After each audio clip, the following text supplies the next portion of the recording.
welcome back to another Bass and Brews podcast. We got a good time for you tonight. I think this ain't somebody I know very well, but they seem pretty interesting. On the side note, we don't have a guest co-host, so if they suck, it's their fault. Now, first thing I want to cover, hooks at hoodlums. You'll see if you're watching this on the YouTubes, up in the top right corner, there's the emblem, hooks at hoodlums. Get your fishing apparel. Use the code HEELS10, HEELS 10 to get you a 10% discount. They are not a sponsor. They are just wonderful, great people. 3 guys who love to piss each other off so often that when we get on a live broadcast with them, the whole time they're angry at each other. It's really, really wonderful. I hope y'all enjoy this podcast because we're going to have a really, really fun time. I think, because we have a stranger on. I'm going to bring him on now. Mr. Drunkwood. I'm not sure what your parents were smoking when they named you, but I really do love the name being country. How are you doing? Let me tell you first how I got the name Drunkwood. Obviously, that's not my first name, but when I was married to my... Time out. That's not your first name? No, but... I thought Drunk was your first name and Wood was your last name. No, and lots of people's... Like in fishing people... A lot of fishing people don't know my real name, so like in their phone, I'm like Drunkwood, Dinky, Wood, Woodward... Drunkwood guy. Yeah, so but how I got the name was when I was married to my first Ashley, I came up with 3 names, and this was the name that she hated the most, so that's how I chose it. So yeah. Is that the name that's all on the legal documents for the first Ashley? Yeah, exactly. So I gotta keep that. I gotta keep the Drunkwood name. Hey, we're at 2 minutes and 50 seconds. 3, 2, 1. Favorite cuss word? Fuck! You didn't say it. I have too many favorites. Oh my God. It's probably see you next Tuesday, but I don't want to say that. All right.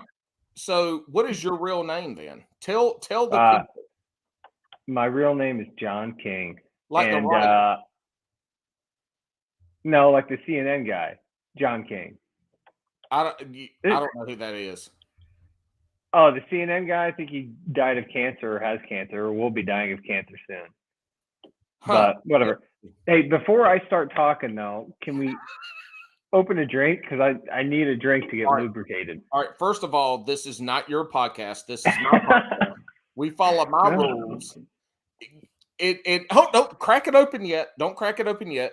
People who actually listen to the podcast have the drink that they're drinking off to the side, and they wait for the drink that they're going to crack to drink, so we end up double fisted. But yes, let's get a couple. All right. So let's get to that. What are you drinking tonight, Mr. Drunk?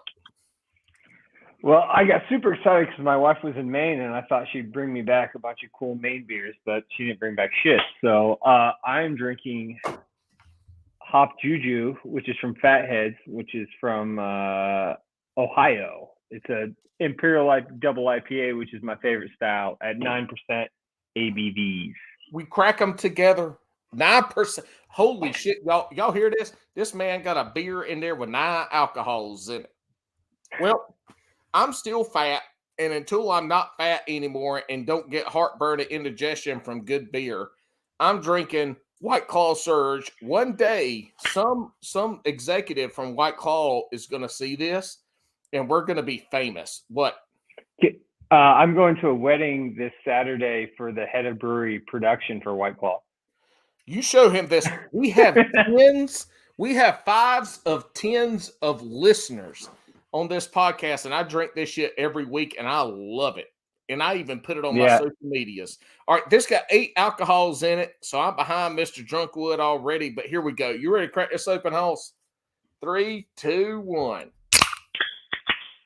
Ooh, that was a good crack on your side. But the difference is you got to remember, I'm fancy. Yeah, well, I do things fancy. it doesn't. You can be fancy, not fancy. We're all about a good time here, and we don't discriminate against good times on Bass and Brews. And Bass and Brews, before I forget, is your weekly distraction from high quality podcast content. So if y'all want to listen to something worth listening to, go find somebody else, because here we're all about fun with a little bit of fishing mixed in. Mr. Drunkwood, Mr. King, introduce yourself. Who you be, dude? Why is there no comments on the comments thing? Do people actually listen and comment on this? Well, right now we're live, which means that we're recording, but we're not live. Oh, why the fuck are we doing this then? Well, it's going to get posted. It's going to get posted. It's just our regular recordings are not live events. They're recorded and they're so. I forgot. Brian's was live. If Brian's is live, why can't mine be live? Well, you didn't ask. Brian asked. It's just like the first time that you get with your significant other and they tell you you love them and you ask them, well, why? They answer the question. If you don't ask them why, you never know why they love you. You don't just ask for why, you just hope for over the pants stuff is what I'm talking about. So I did not cover this in the pre blah blah stuff, but this is live, but it's not live. So ain't nobody commenting and watching it, but it's going to YouTube. But there ain't no editing. What happens and what is said and what is done on camera goes to the social medias. Well, I guess I'm going to be able to get to watch that other episode of Marvelous Miss Maisel tonight then, because this one will be short. Oh, well, shit. We'll end it right now. I have at least two other people I can bring on here. I'm just kidding. All right, so what do you want to know? So we'll go. See, I told y'all in my monologue this shit was going to go off fucking rails early as shit. And here we are. Introduce yourself. Who is John? There you go. Get that Emily post up. But we need that ring finger to be behind the pinky. It's not just the pinky. There we go. Yeah. Hey, I'm surprised you have all your fingers being a woodworker, which we'll get into later. So introduce yourselves. Who's John King? It's because I don't watch YouTube videos. Because if I watch YouTube videos, I wouldn't be able to chop saw and stuff. So all I do is do podcasts. Huh? John King. That's interesting. It's convoluted, and maybe we should get in a time machine. Should we? You want to pretend we're in a time machine? So 1984 DeLorean. Oh God, no! I don't want to hear about the night that you became Drunkwood. Okay. What brought you to this point in time to where we are right now? You've ran out of a lot of people who talk to you and would like to be a guest on the show. Wow. Is that what? Wow. Why I'm here, if you want to go 6 degrees of Kevin Bacon, the 6 degrees would point to your last guest. I probably wouldn't have any connection to the fishing industry if it wasn't for the one and the only Brian the Carpenter. Who, come to find out, hates the name The Carpenter. I thought you were drinking White Claw Surge. Why is there a beer bottle in your hand? Well, if anybody knows anything about this podcast, I might drink all kinds of weird shit tonight. So, look, this is my podcast. I ask questions, you talk. Okay, I'm trying to get the start of who I am. So Brian the Carpenter gets you to where we are right now, but what's your journey for fishing wise? What is your fishing journey? My fishing journey. All right, so to go back to it, I will say is I used to be a college professor and counselor, and while I was doing that, I also ran our Kentucky Guild of Brewers, so I worked in the craft beer industry, and I did a beer podcast and put on beer events, and I also did a side woodworking business called Drunkwood, which is all made of bourbon barrel staves and different types of wood. So pretty much I was so awesome at my university job that I only did it like 10 hours a week. So I would focus on, are you masturbating? No, I'm cleaning my whiteboard because on Bass and Brews, Paul Hills has his whiteboard. I don't know if you ever Dude, watched Conan, but you kind of look like the masturbating bear from Conan O'Brien. Well, look, you're a handsome feller. I will say that, but you are not handsome enough for me to masturbate to another man. So keep going. All right. So to go back to it, I'm from Central Illinois. So that's I'm from right around where Matt Pangrack is from. We probably actually ran into each other at like church-focused fishing things where I got kicked out of because of my poor language. But I've grown up on the river. So my parents divorced when I was younger. So we lived on a huge corporate farm that was where the Illinois River meets the Spoon River. So Illinois River, which was one of the worst bass fishing tournaments of all time, Bassmaster. And then my dad, when they divorced, he moved to the other side of the river and on a big lake. So basically, my dad's house, you could open the back door and cast off of it. My mom's house was full of ditches because in order to get the irrigation into the fields, we'd take the water from the river and put it in all these ditches. Well, with that came giant catfish, carp, bullhead, and all that other stuff. So when I was a little kid, basically my mom would just drop me off the ditches with fishing poles and shit. So I just, use chicken livers and stuff like that, or do a bunch of throw lines fishing for catfish and stupid carp, which I fucking hate. So basically I kind of have always grown up around the water. Now it hasn't been the best water because it's the goddamn Illinois and Spoon River, which the Illinois River was one of the first rivers ever to get Asian carp. So when we were in high school, you can look it up. They started the Redneck Fishing Tournament, where in Bass, Illinois, they take river boats as big as you can and try to get as many of the Asian carp in there with nets, baseball bats, hockey masks, all while they're drinking on the river.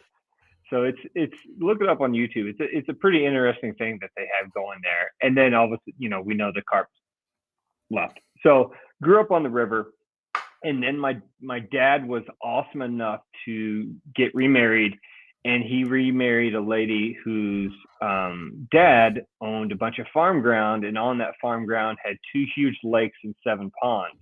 So in between these 2 lakes were 7 fishing ponds. So when I was in high school and growing up, my dad would take me there and we'd go fishing all the time. And my dad never bass fished. He was always panfish, bluegill, and I was always the one that would bass fish with beetle spinner baits, or like the raspberry scented pre-rigged worms. It was called the worm. It was something my PB is on a 3-hooked worm. So we had all these the little gold hook 3-hook worm. Oh yeah. So we had all these farm ponds. So I thought I was a badass and a good fisherman because I could catch all these fish in these farm ponds. And my dad started getting pissed because I'd just bring them home.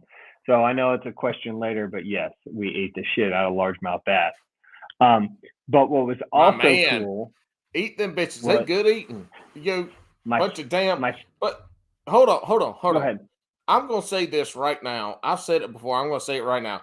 If you too good to eat largemouth bass, you probably need to go back and go do something else besides fish because they good eating. Well, we had one of our big lakes, which was, you could see 30 feet down with a bunch of weeds. I mean, it was full of nothing but 10 to 11 inchers. So you got to eat. We had to I took my boat home this summer for the first time because I hadn't fished there since probably, when did I graduate? 16, 17 years. And I put the boat in, and my dad and I probably caught like 50 of them and threw them in the live well just so we could catch them and everything.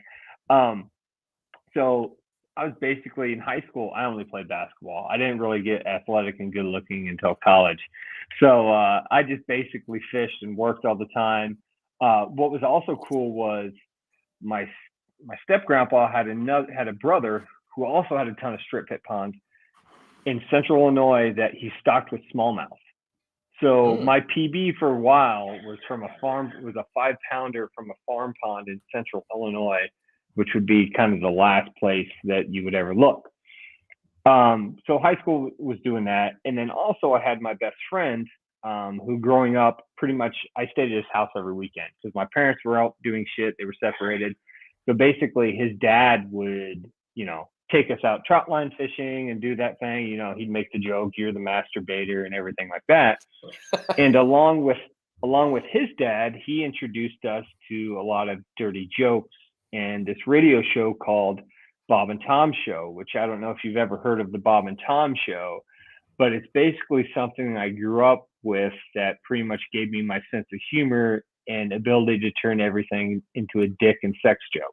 Okay, so down here in the Carolinas in the South, we had the John Boy and Billy show. That sounds hillbilly as shit. It is. It is. They're from Graham, North Carolina, and I'm sure you can find that shit online now. They still record it. It's John Boy and Billy, and there's no dirty jokes and shit like that in it, but it's country. It's pretty redneck. Oh no, these are. This Bob and Tom had shows called. They did songs and they had all these comedians. It was based out of Indianapolis, so anytime comedians would come in, they'd come in there and sing their songs. So like, Rodney Carrington's "Dear Penis" or "Prison Bitch" or or John Boy and Billy is family friendly, but it's still country. These are. Yeah. So and that's how it gave me the ability to be driving in a truck and taking any song and in my head rewriting all the lyrics to that song to something perverse and dirty. So that's what me and my best friend would do. He's now a distinguished biology professor, but we would just have tapes and tapes and tapes of, songs we'd remake about girls in our high school's boobs and just stupid shit like that. If it ever came out today, he would probably be in trouble. But he had a crick behind his house. And now, do you say crick or creek? Hold on. He had a what? Crick.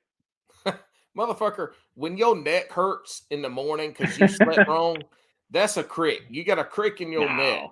No, it's my podcast. Let me talk. When you got a flowing water in a ditch behind your house, that's called a creek. A creek. No, it's a creek. Well, we would say in the creek. And John, spell the word? Spell it. Creek. Spell it. Hold on. Let me get my whiteboard out. Let's spell this word together. First letter. C. Second. R. E. K. Creek. Okay. Creek. This is what you say. No. That's whatever. This is what you say. That shit ain't right, Bo. Look, I'm country, and we don't even talk stupid shit like creek. It's a creek. I guess it's where you grew up. Because the thing is, I grew up in central Illinois, but every area has hillbillies. So, like, Massachusetts, I hang out a lot in Massachusetts. They got hillbillies there. It's just as redneck as you can be. All right, your story. What brought you here? Because we're 20 minutes in, and we still don't know what we still trying to follow the story. So take all night. Shut the hell up. I'll keep talking. So high school, I started fishing this thing called Focus, which was like some foundation of Christian angling, because you got to remember back in our day, the only way to find tournaments were you'd have to look in the back of the paper, of the sports section of the paper.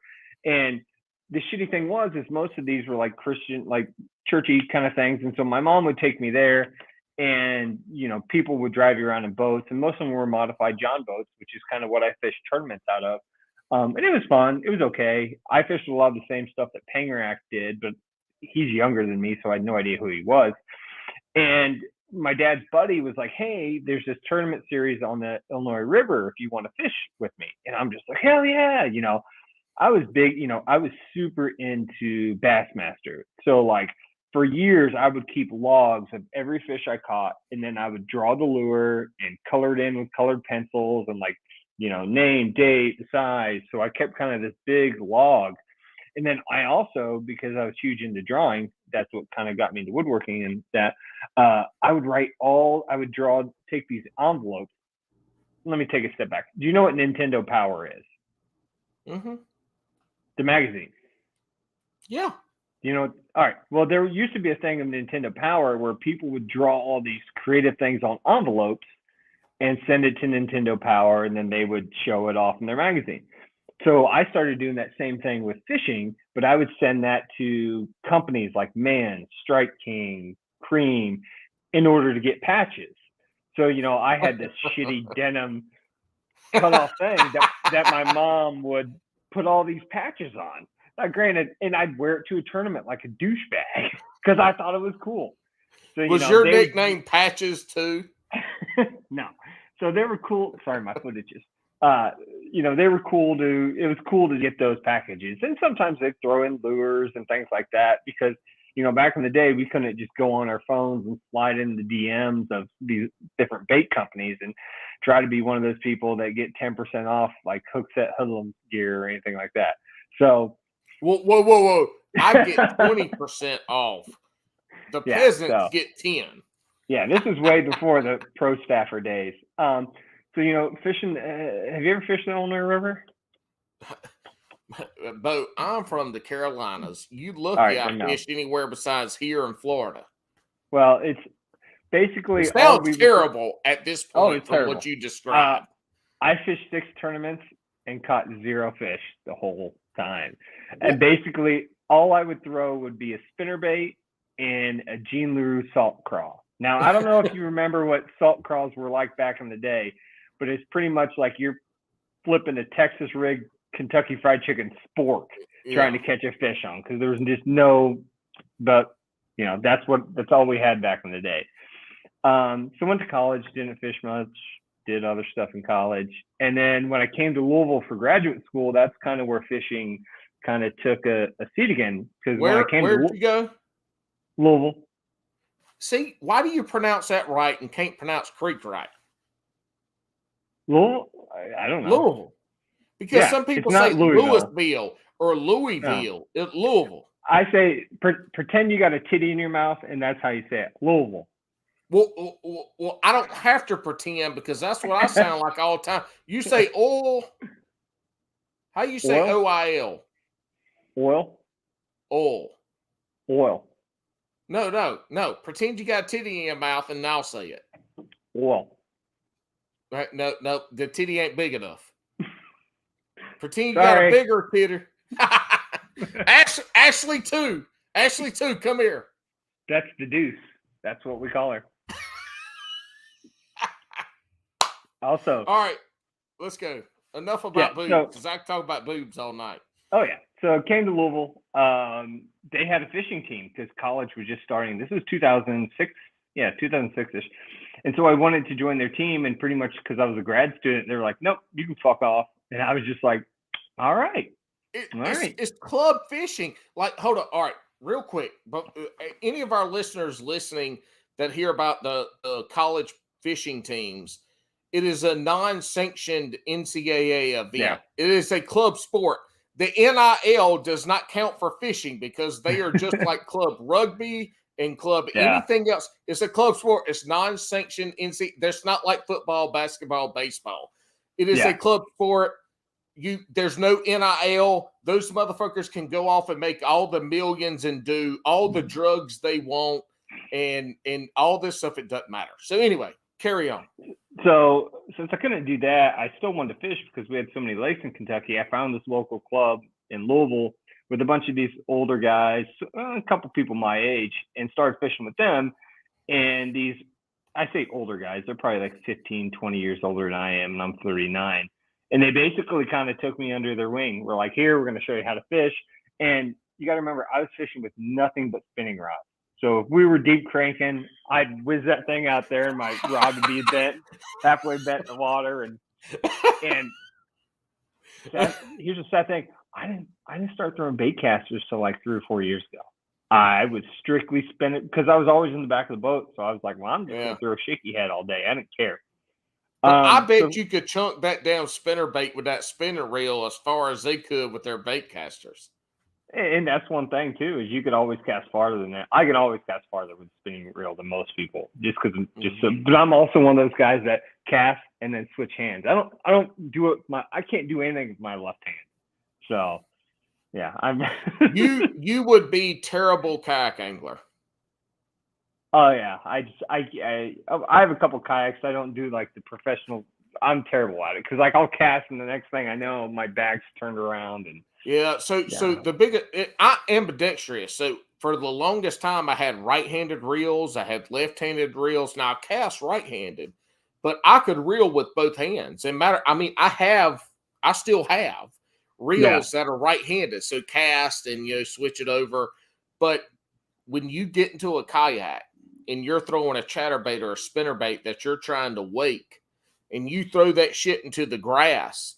And when it hits the damn water, when you got to start cranking it, like it is a lot of work to throw it, switch, try to get your shit. I mean, in a kayak, you want to throw that bitch and be ready to reel. So I switched all my shit to left-handed, but I have my backup reel, matter of fact, is in the front of my kayak. So if one of mine tears up or I lose it or something like that, my backup reel is right-handed. But yeah, it's just, it's crazy. So I started fishing with this club, started getting into it big time because we had so many lakes here. And then kind of started getting into craft beer a lot. So started to like dabble and figure out what was going on with this. So I started homebrewing. Well, then all of a sudden, all my fishing and homebrew shit got stolen out of the basement of the condo I was staying in. So after some detective work of going through the trash can and finding the bottle caps of all my homebrew, we figured out who stole it, and it was this meth head trying to pawn it for money. And all these local Kentucky, like I posted on one of these forums, and all these local Kentucky fishing guys like gave me rods, reels, and things like that. Well, I also put in a big insurance claim too, so I got a bunch of free shit. So was fishing with this club and started doing woodworking with bourbon barrels and stuff because that's here in Kentucky, and working in beer. A lot of these places would age their beer in bourbon barrels and they had nothing to do with it. So I was like, all right, I'll take this stuff and start making shit for people. And while I was working at the university, that kind of grew and grew and grew. And then the first connection with bass fishing happened in 2018. It was when Bassmaster fished the last tournament that I know, big tournament that I know of, on Kentucky Lake. That was before everyone left. I think Skeet Reese won it, maybe. It was him and Wesley Strader were kind of down the line. But I was making some barrelhead fish cutouts. And for some reason, I decided to tag them on Twitter or Instagram. And next thing you know, I'm watching Bassmaster, and all of a sudden my work's on there. And I was like, shit, is it that easy to get acknowledged? So I got a couple follows. This was back 2018, so before shit went viral. So I got a couple follows and everything, and I was like, huh. And so since in 2016, sorry to take it a step back to go. It's a long story. 2016, I was working at the university. My wife and I decided we wanted to buy a house. And I was pretty unhappy with my job, and my business was growing a little bit. So we signed a mortgage on our house. And then that same day, I went into my work and put my 2 weeks notice in and said, I'm out. Smart. Yeah. Did she know? I told her like a couple days later. Yeah. This is the deuce? Yeah. Yeah. Okay. And wow. That's ballsy. You, sir, have balls. I do. And that's another thing too, is, and we'll talk about it, is if you ever want to pursue something, you definitely have to have someone who's supportive of it, and you being a jackass. And she's got earbuds in, so she can't hear this right now. So she's listening to Gilmore Girls. Of course. And even if she could, I'm sure it would be podcast gold. No. Oh, you want to know podcast gold? It's 3 or 4 weeks ago, I was in Oklahoma hanging out with Pangrak, and something happened with her work, and they fired a bunch of people, but they ended up giving her a promotion, which was great, and she got some new territories and things like that. So she's telling me, Tangrack and I are walking out of a Native American casino because he wanted to give me the Oklahoma experience. That's right. And I hadn't smelled cigarettes in a while because it was Meemaws in there spending their kids' Christmas money and just ripping off Virginia Slims. As Lockwood Fishing likes to say, ripping ports. Ripping ports. Yeah. Oh, I was going to say something, but that's probably not it. I don't know. I don't speak Lockwood, but anyway, I don't smoke cigarettes either, so I don't know what the fuck he's talking about. Go ahead. So I get in Matt's truck, and he's like, "Hey, is everything okay?" And I set my phone down. I was like, "Yeah, it worked out with the job." I was like, "She's getting this bonus," and I was like, it's irritating, she works from like 5-6 hours a day and makes X amount of money, and here I am working 70 hours a week, busting my ass and doing all this, and I'm like, she doesn't realize how good she has it, and I'm talking, and then I looked like any dude. I looked down at my crotch and realized my phone's on FaceTime. And who's it on FaceTime with? Yeah. So I immediately I just go, oh shit, hit end, look at Matt, and I go, dude, she was on FaceTime. He goes, no way. And I look at my phone, and there's a text message that just simply said, I heard it all. So the most exciting part of that night is his truck not breaking down between the casino and getting home. Oh yeah, it was.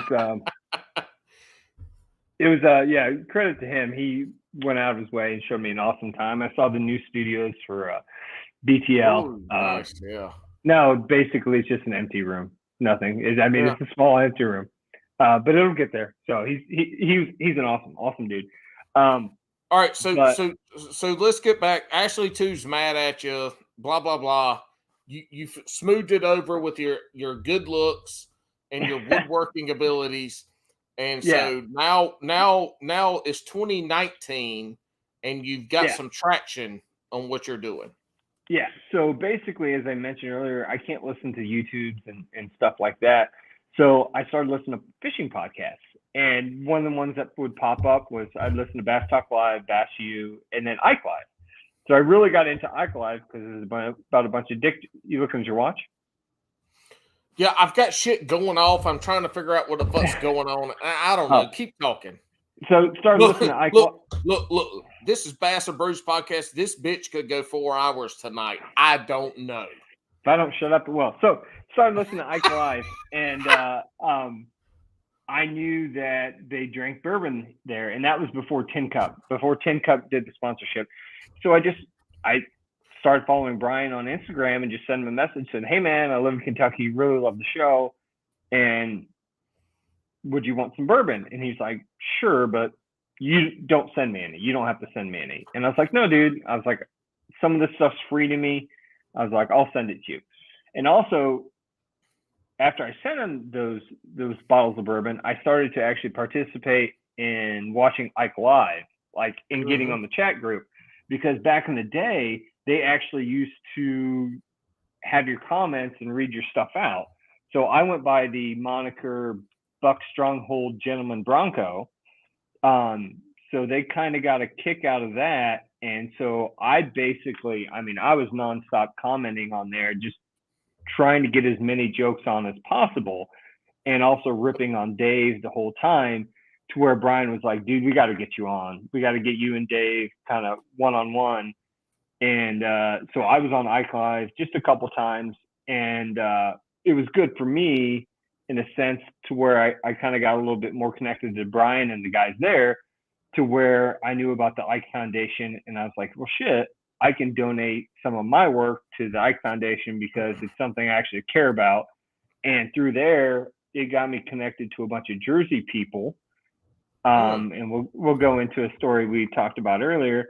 I mean, because when it comes to my fishing stuff that I do with woodworking, is like 1% of my business. Most of my business is made for people that have huge bourbon collections and have obscene amounts of money, and their wives don't know what to get them, so they buy my shit. But all these Jersey guys just started buying all my stuff. And one of them that started messaging me and contacting me was Wild Bill, because Wild Bill, unless there's another Wild Bill that I don't know about. Well, this guy's name is William Rogers. Maybe this isn't the same Wild Bill then. I don't know. Because I don't know. You said you thought Wild Bill was a 58 to 65-year-old old man. Because when they talk about him on Ike Live, and then he messaged me, I kept looking at the photos or the message of him. I was like, this is some really old dude that spent years in Kentucky fishing here. And then all of a sudden, these photos of this Wild Bill pop up, and I'm like, is this the same dude? How many Wild Bills are there? So that's, I guess that's what we have to figure out. First off, Wild Bill is in Connecticut, New Jersey. Oh, well, it's all the same thing. That's what I say, but apparently they get really pissed off when I say it's all the fucking same. Look, I call them out yonders. Look, y'all up there past Virginia, you out yonders.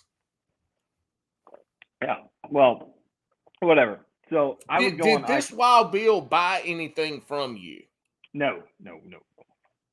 Oh, so he's poor like the Wild Bill that I know. Yeah, I mean, I could look at. I guess I could go on old message. Well, whatever. We ain't worried about Willie Rogers on this podcast. He don't even want to come on and guest co-host anymore. So we ain't gonna talk about him. Keep up your story with all the other Jersey boys. Oh yeah, so I was on Ike Live a decent amount, and it was fun. Just getting to know Brian and those guys, and it was just a mess of a show. Well, all of a sudden I got a phone call one day, and the guy goes, "Hey, is this John King?" And I said, "Yes." He goes, "Are you the one that's been on Ike Live?" And I was like, "Yeah." I think I think I was hauling back some barrel stays or something. And he goes, "Hey, this is Paul Benson." At the time, he worked with Cash and Rods. He was the head of Cash and Rods. And he goes, "We're starting this new fishing tournament thing called the NPFL, and I'd be interested in you making some work for us." And I was like, "Okay, how the fuck did you get my number?" And he's like, "Well, I started listening he listened to Ike Live, and he goes, 'You're freaking hilarious, and I'd like to, see if we could work out a deal for you to do some stuff.'" And so we talked for a while, and then we didn't talk. And I thought it was pretty much, I wasn't going to do anything with them. And all of a sudden they just asked me, "Hey, can you make these?" Pretty much it was these plaques for each different city they go to. And so the first year I did that for them, and I kind of did it as like a marketing thing, and it did pretty well. I got some business from it. But then all of a sudden, since I kind of got more into the fishing industry, I started having. Hold up. What year is this?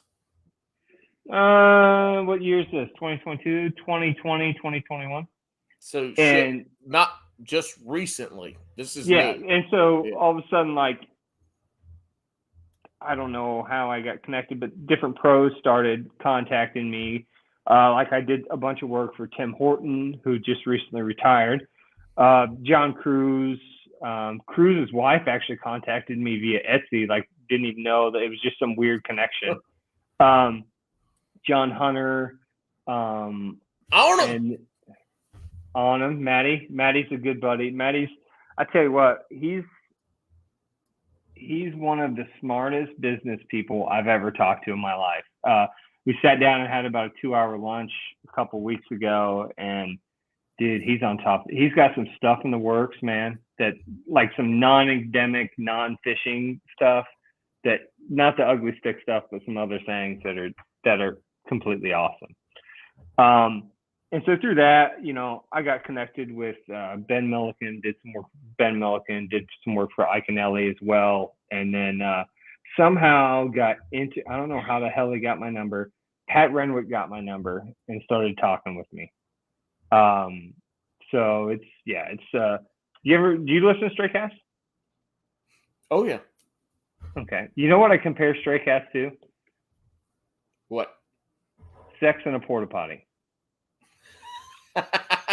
It's super awkward at first and doesn't feel right, but after you keep doing it and keep doing it and keep doing it, and you figure out what Pat's about, it starts to feel good.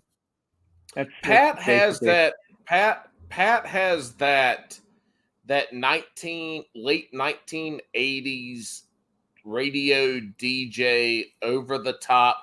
Well, let's go. Well, la, la, la. You know, my country accent don't put it out there, but it's that zany radio voice, as one of my buddy calls it. Yeah. So it's, you know, I remember I was listening to like one of the live things, and my Deuce walked in the room and goes, "What the fuck are you listening to?" And I'll be honest, I mean, Pat's a good friend of mine, but it took me a handful of episodes to get into it and be like, okay, this is what it's about, and things like that. And so through that, I somehow started listening to Serious Angler podcast and started following those guys, started talking with those guys. Miss Bailey and Cat Mandry. Yeah, did some work for them, and then got to be buddies with them, because it's basically, it's like, my thing is I've never, ever wanted to be a professional fisherman because I like having money and I don't like being broke.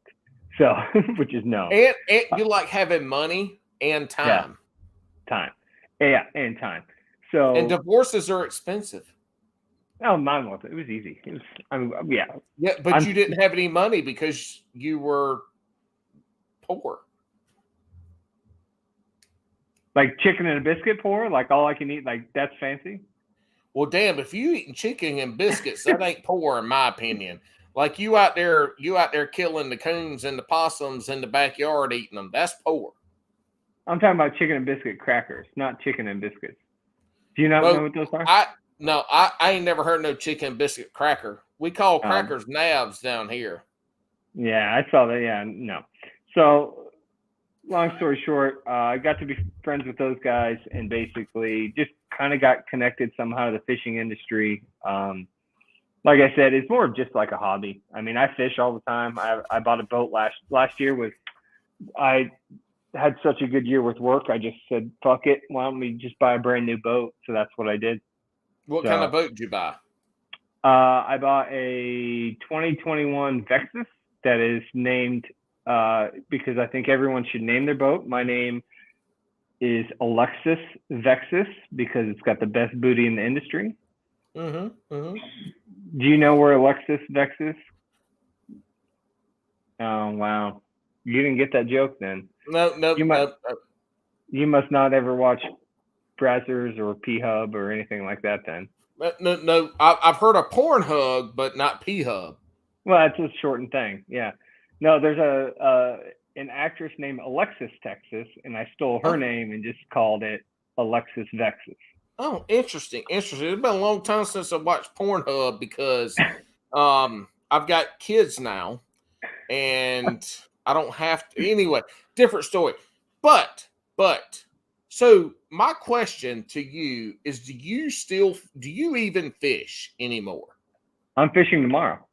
Okay. That's why, depending how late this goes, I'm getting up at 4. I love getting up at 4:30 in the morning, and going. Yeah, so I usually try to fish once a week if possible. But my thing is like all my lakes are an hour and 45 minutes to 3 hours from me.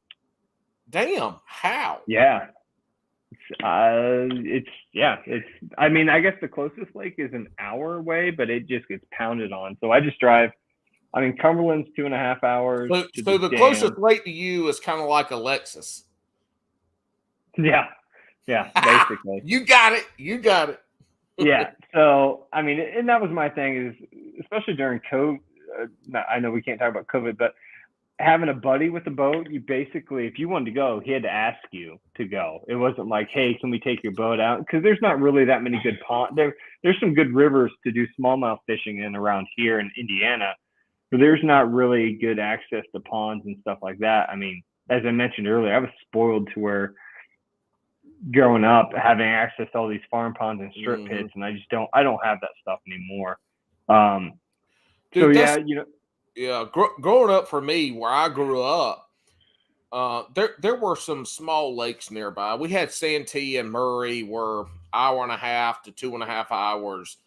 The other lakes are really small. Oh my God, what kind of podcast is happening? This man's crumpling up paper. I mean, this is professional. We need good audio here. Jesus Christ. Those are notes. Anyway, Oh, he's going to do it again. Look at him. Rod the Carpenter didn't even ruin audio this bad on our podcast. So, but most of my ponds that I fished, or bodies of water I fished, were ponds. They were farm ponds. They ranged from 20 acres and less.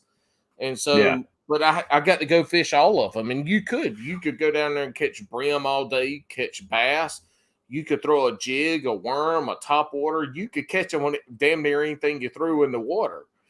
And so it kind of ruins you a little bit when you get into big lake fishing. Shit gets hard. Yeah. So I and this has always been my personality. I mean, I bought my boat and had never driven a boat before. So like,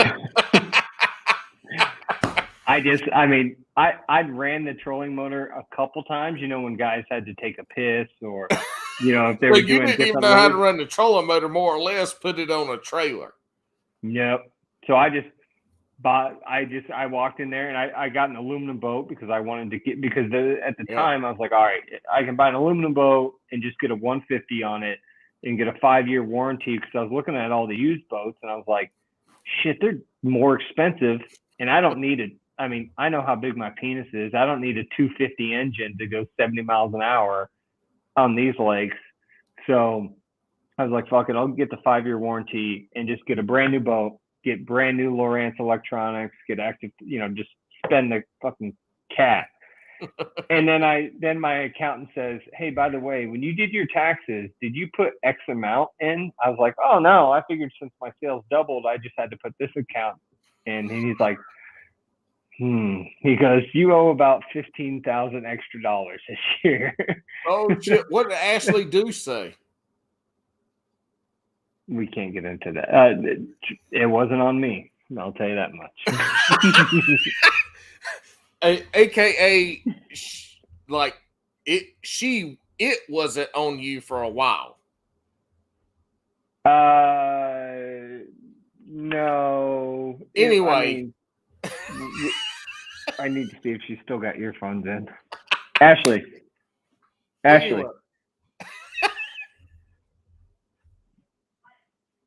Love you. All right.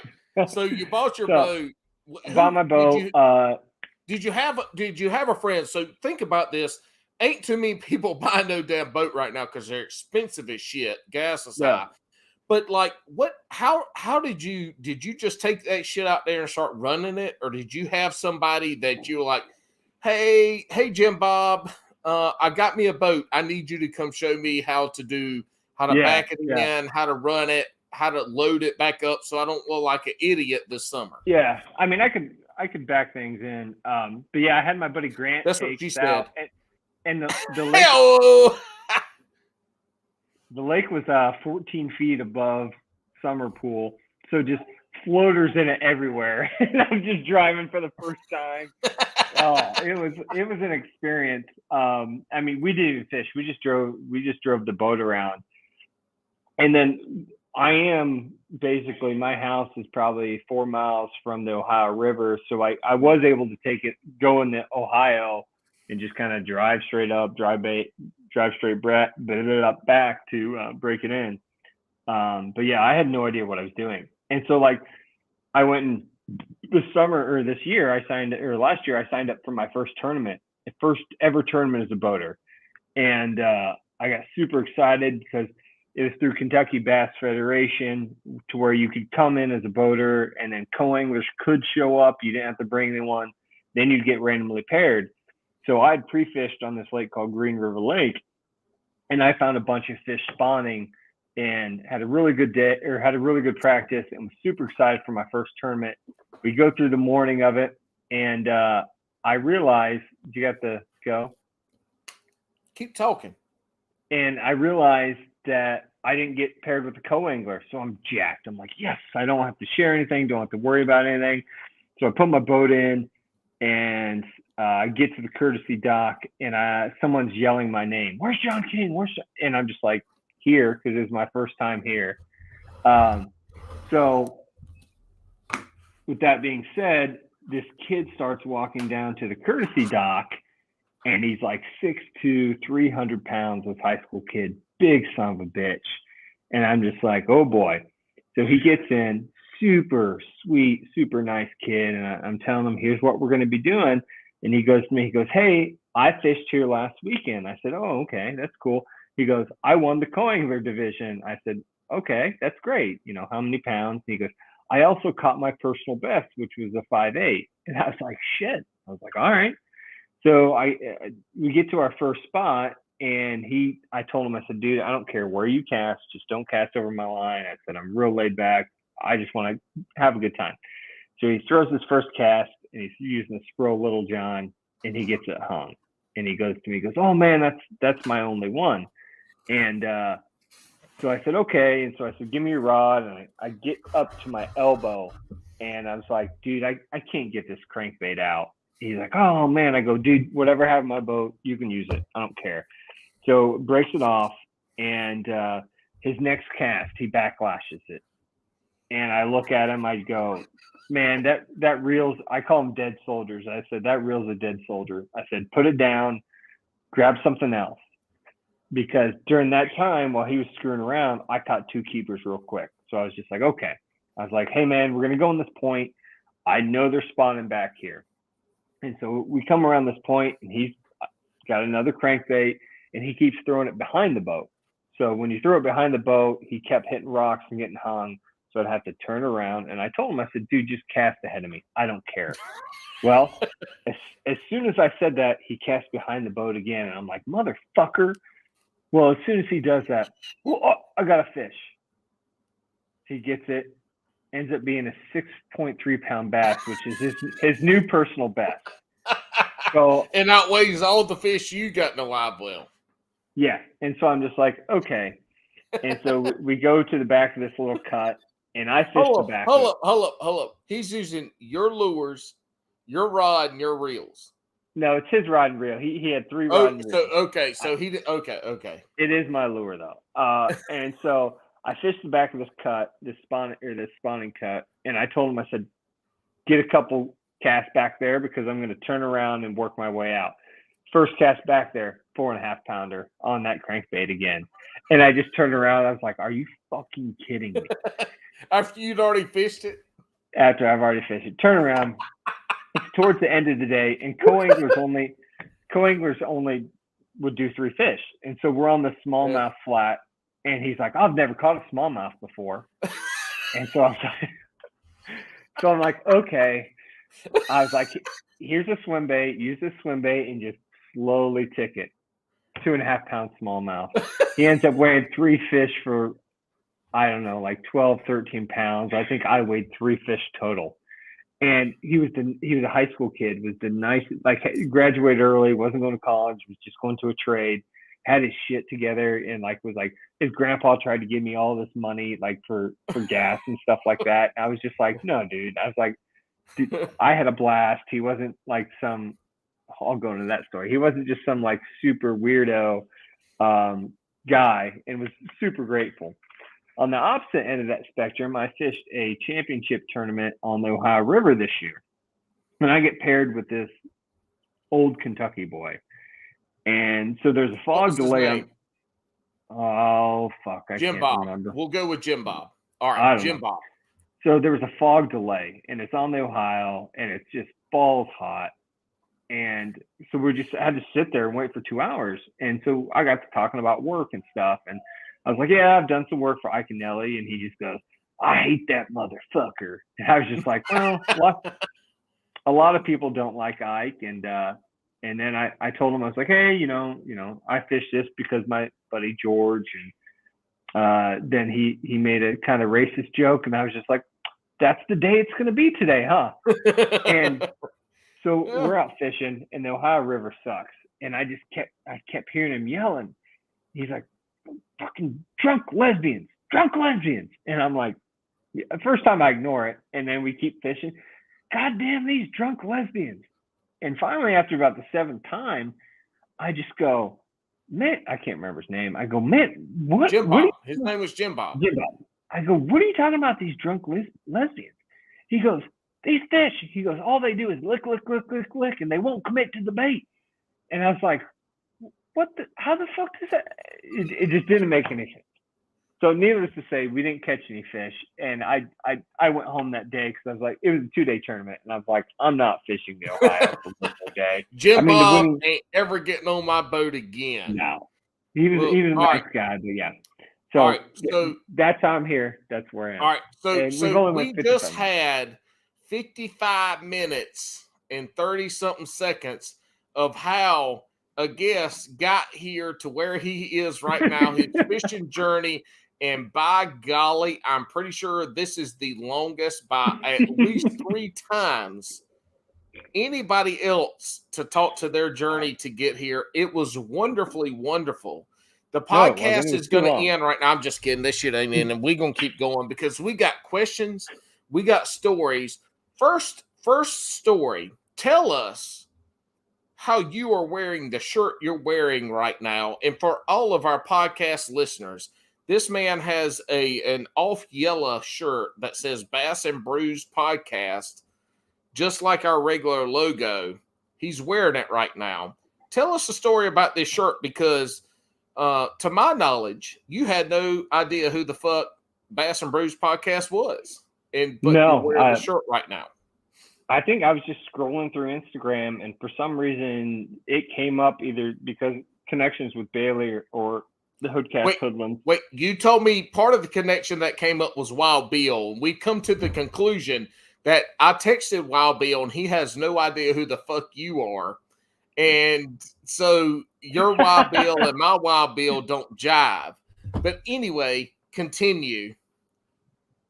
I'll have to go. Yeah, that's because. Yeah, I don't know what. I'll have to figure out who the real Wild. Will the real Wild Bill please stand up? Chicken. Brian the Carpenter knows him. Hold on. I got an interjection. Strawberry wine, 17, hot July moon, saw everything. Fresh taste love, bittersweet, sweet on the vine, like strawberry wine, 17. All right, finish. Was that your prom song? Is that the song you walked out to at prom? No, I don't remember that shit because high school was fucking stupid, sucked, and I would never go back for $2 million or more. So anyway, finish your story. I was just hold on. Has Ashley too? Has the Deuce ever sang to you as beautifully as I just did? Oh yeah, she sang "Prop Me Up" beside the jukebox. Why would you ruin this moment by saying yes? You could have lied and said no. This is the prettiest serenade I've ever had. But now you made me feel like shit. So continue your story. If you were rubbing your nipples while singing it, then I would get a little bit. I didn't rub a nipple. I was talking with my eyes. Your eyes were closed. But exactly. I was professing my love. Anyway, go ahead. Well, whatever. I saw the logo and loved the skeleton in the old cooler. I was like, fuck, I love that shirt. I was like, got a skeleton drinking beers, and I'd never listened to podcasts. I still have no idea who you and the other guy on this podcast are. But the shirt showed up. I wore it a couple places. No one recognized me or heard of it because I was like, New Jersey. I was like, oh, I should know who the New Jersey person is. No idea. So yeah, definitely bought the shirt, and now we're like meta. That It's funny. So kind of in our little quick pre-talk that we had for this, I reiterated again, as I said last episode, there's a whole generation of Bass and Brews podcast listeners that have no idea who the fuck Alex Castas something, whatever, I can't even pronounce his last name, is. And he is the man that started this podcast and did the logo. So all of this is because of him. And thank God he is coming back shortly. So I don't have to do all the bullshit to make this podcast actually happen. I just get to show up and talk shit again. Yeah. So thank goodness for a short period of time. But yes, there's for everybody listening still at this point in time, Alex Alex is somebody that you should go back and listen to episode 9. That was my first episode on here. It was at that point in time the longest episode that had ever been recorded. And then we didn't start getting into the long form recordings until he brought me on as a co-host. And I can talk the ears off of Billy Goat. So here we are. All right. What else can you do to a billy goat? Do what? What else can you do to a billy goat? Well, I can billy goats, if you skin them out and you gut them and you cook them at 250 degrees, they taste delicious. Oh boy, it's gonna be a long night. Your ass ain't going fishing tomorrow morning because we talk. You want to know how to barbecue a billy goat right now? No, I've eaten some weird shit in my day. I've eaten coon and possum and all that stuff. Yeah, we have a big game thing back home where you eat a bunch of weird shit. I mean, not like butthole or anything, but yeah. Well, I mean, anyway. All right. What was some other stories we talked about? I done forgot now because I didn't write them on my whiteboard. You were supposed to write them on the. Let's talk. I have some talking points. Hold up. Real quick. You did the trophies for the MPFL. Mm-hmm. Are you doing that this year as well? Yeah. I actually went down. I went down this year and delivered the first one to Cumberland. The one that was supposed to be 3 days and got turned into a 1-day event. I was actually supposed to also be a camera boat, so I'm really glad that it was only a 1-day event because the weather was absolute shit. Absolute terrible shit down there. Actually helped when I got down there. Myself, John Sokup, and Matt Looney from Pro Guy Batteries helped Keith Carson like in the morning in the rain change batteries because he couldn't get his cranking battery to start. And I think a lot of it was because he had his kill switch on and didn't realize it until later. Like we changed the battery and everything. And he's like, "Fuck, it still doesn't work." And Sukup, and he's like, "All right, let's relax." He goes, "Is your kill switch on?" He's like, "Oh crap." Yeah, he was a cool guy. Guys, I've got some pictures that Drunkwood sent me. No, you can't show those ones. Not those. Oh, the woodworking ones. Yeah, the woodworking ones. Well, I'm not gonna send them the pictures of your nipples. No way. I mean, we're Facebook friends. If you really wanted to dive in, you could have went through my photo album and find me in Speedos and cut off jean shorts. I did not go through the photos because I only want to know if you spell correctly and use grammatical English correctly. Oh, I'm not very grammatical. Since I've been out of the university setting, I don't really care about spelling anymore. And why do you talk about the university like you're fucking London? The only person I've ever heard in my entire life talk about the university are like Great Britishers. Anyway, we ain't here to talk about grammatical bullshit and English and all that. Great Britishers. Anyway, y'all, I'm gonna post some pictures of the bass fishing work that he's done. It is fucking phenomenal. And it's sad that you can't find it readily available on the internets. You can buy you can order from me. I make it per order. You can order from you, but dude, I looked to take out these photos, fishing photos, and I had to text you to get the damn MPFL shit and the iCloud photos. I'm like, damn it, boy. Yeah, I can only do so much computer work. I mean, it's no one's gonna buy that shit. Look, I've got a good friend. I tagged it, not a good friend, but an old friend from back in the day with the sea turtle that you did. I tagged a friend in that because she gonna like this. She gonna like it. Well, you got to remember one thing too, and this is for any type of thing. So, like, if I'm on Etsy, which makes me a majority of my money.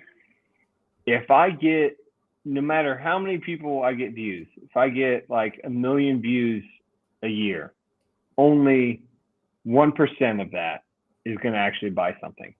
So most of the time on Etsy or things like that, your conversion rate is only 1%. So you're how many getting times? a million views gets you 1,000 products sold. Yeah, something like that in regards. So like, just like anything, I respond to messages daily, and I've gotten good enough to where I can realize, A, is this person really going to buy something, or B, I'm just going to tell them no. Because that's the cool thing about owning your own business is if you have the ability to say no. Like somebody asked me today, could I make them a Mickey Mouse and Eeyore? And I was like, I ain't making no fucking Mickey Mouse. I was like, why am I going to do that shit? Yeah, So, I'll make you an Eeyore, but fuck Mickey Mouse. he had issues. Well, I ask you because you had the bingle, and I asked you if you could make me like you made that bingle, and you didn't say no, you didn't say fuck off, but you didn't say yes. So if I sent you a picture of a like a site, could you make that? Could you make me as beautiful on wood as I am on this podcast? If there was a vector image, I mean, you would have to shave your beard. Whoa! Probably lose about 30. Nope. You Take can your hat off, and we'll see if we have to add. My wife accepts me without a shaved beard, so you can sure enough make a wood carving of me with my beard. Do you accept your wife without shaved areas too? I mean, yeah, I tried to get her to shave her head one time and she wouldn't. So here we are. Oh fuck! I mean, you want to hear about the time I almost got arrested in North Carolina? Your stomping ground? Fishing? Yeah. Let's hear it. Fishing? Hey, Cooper, shush. Is Cooper your chicken? No, it's my dog. It's my coon hound. Same thing. Chicken, hound, dog. Yeah. So they don't listen. We go down to Asheville, Brevard area all the time. That's where the Deuce and I got married. And so we do hiking and things like that, trail running and stupid shit like that. And so running is stupid as hell. Bless your heart. So that's why I had knee surgery, because I ran so much 10 years ago. See, if you would have just drank beer and walked, no knee surgery. It's true, but then I'd be wearing an extra large Bass and Brews t-shirt. I could right now still out pedal your ass on a kayak, 100% guaranteed. Ask anybody in my club. I got pretty strong legs. I'm still. Sure I haven't. But I haven't ran since July. But you're not missing. You're not missing shit in your head that makes you crazy. Oh yeah, that's true. So to go back to stories, we were. Have you ever been to Pisco National Forest in Brevard? Of course. Every Labor Day, we go with some friends to Sliding Rock and do all that shit. Oh hell yes! All right, so if you take that left to Sliding Rock and just keep going past all those people, there's a really cool loop trail with like three waterfalls in it. You're kind of secluded, and it's kind of like the scene from Cocktail. Do you remember the scene from Cocktail with the waterfall? Mm-hmm. No, what happened? He slid in his underwear and a white t-shirt with liquor and poured the drink. No, the waterfall scene is when he has sex with the lady in the waterfall. Well, you're thinking Tom sliding Cruise in his underwear pouring a drink was better than that one. I mean, that's risky business, dipshit. Please. I know Top Gun like nobody else. I know Top Gun when I say Top Gun. Wait, no, I think I'm wrong. I'm wrong. I confused the movie Cocktail with Top Gun.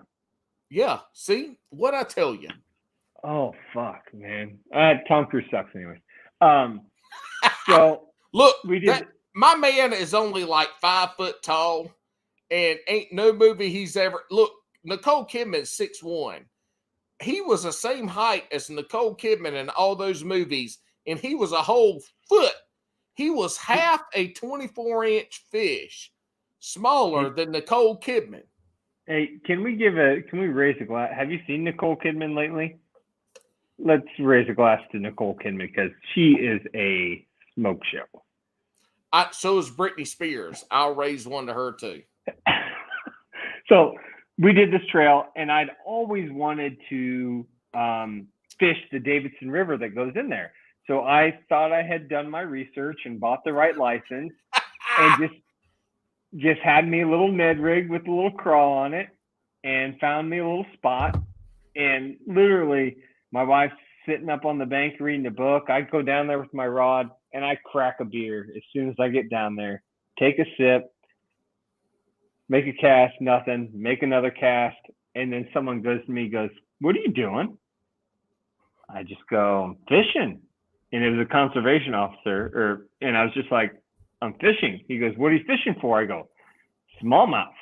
I want to catch a smallmouth." And he goes, "We don't have smallmouth in here." And I just go, "Oh shit." And he goes, "Why don't you come up here, son?" And so I walk up there. He goes, "You got a license?" I said, "Yeah, let me go find it." And I couldn't find it, so I had to pull it up on my phone. And he's like, "Well, everything you're doing right now is illegal." And I just go, "Oh shit." And so he goes back to his car for a second. I'm like, great. I have this huge cooler full of beer because we were in town. You should have ran and left Ashley the Deuce to show some boobies to get out of it. He wouldn't be seeing much. But I hope you don't listen to Bass and Brews.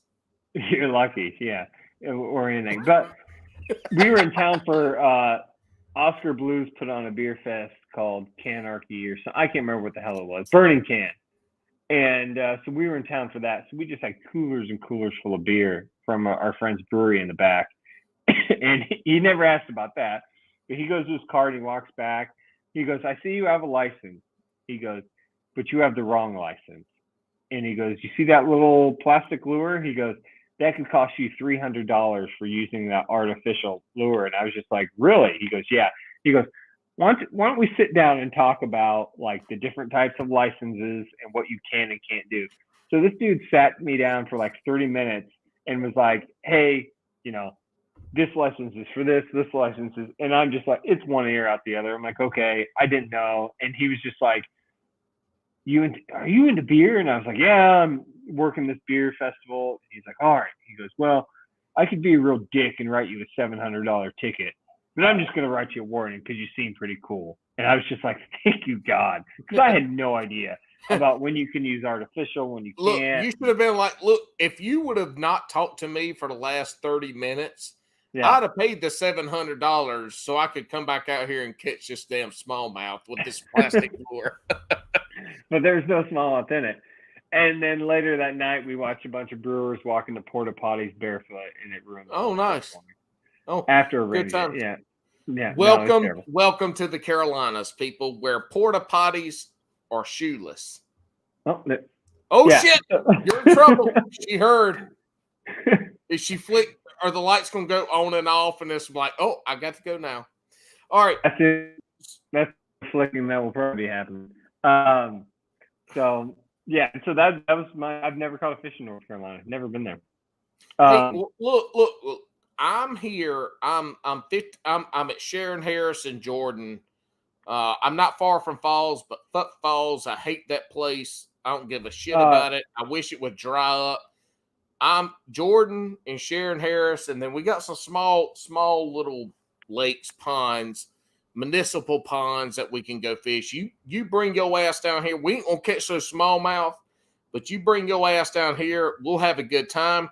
And if you come in the heat of the summer, the nastiest, fucking heatiest days of summer, down here to Sharon Harris, we're gonna chase bass, bus and shad all over that damn lake. And there'll be times where it looks like the water's boiling. It is amazing. Wow. So there she went. Hey, what? She can't even say hey. No, she can't say hey. You want to say hey? No, fuck you. I just told a story about when I almost got the ticket in North Carolina. Yeah. Well, you said arrested. Now it's a ticket. So yeah, it's the same thing. I'm just amazed. I'm amazed I haven't had to pee yet. But I'm exhilarating. Continue. I'll let the dogs in. That will be my. You don't have a great track record. You can't hear that. Whatever.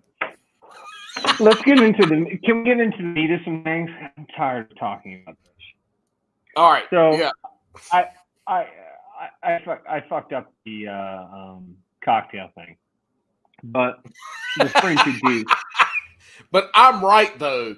I'm right. Cocktail was when he slid in the music where he slides in the underwear and the white shirt. No, that's risky business. No, that's Cocktail. No, that's risky business. No, that's Cocktail. Anyway, continue. It's my podcast. I can be as right or as wrong as I admit to. Yeah. So let's think. Let me tell you some other interesting facts, and we'll go into some stories. I had, rest her in peace, I had a cousin who was a midget. You want to guess what her name was? You broke up. All I heard was I had midget name. I had a cousin who was a midget. Do you want to guess her name? Yes. What's her name? Shouty. Gidget. Okay. Yeah. That Okay. Interesting fact of a cousin named Gidget, the midget. She used all her money to smoke weed, and then fell in love with a man in prison, and was in the back of National Enquirer about their love story.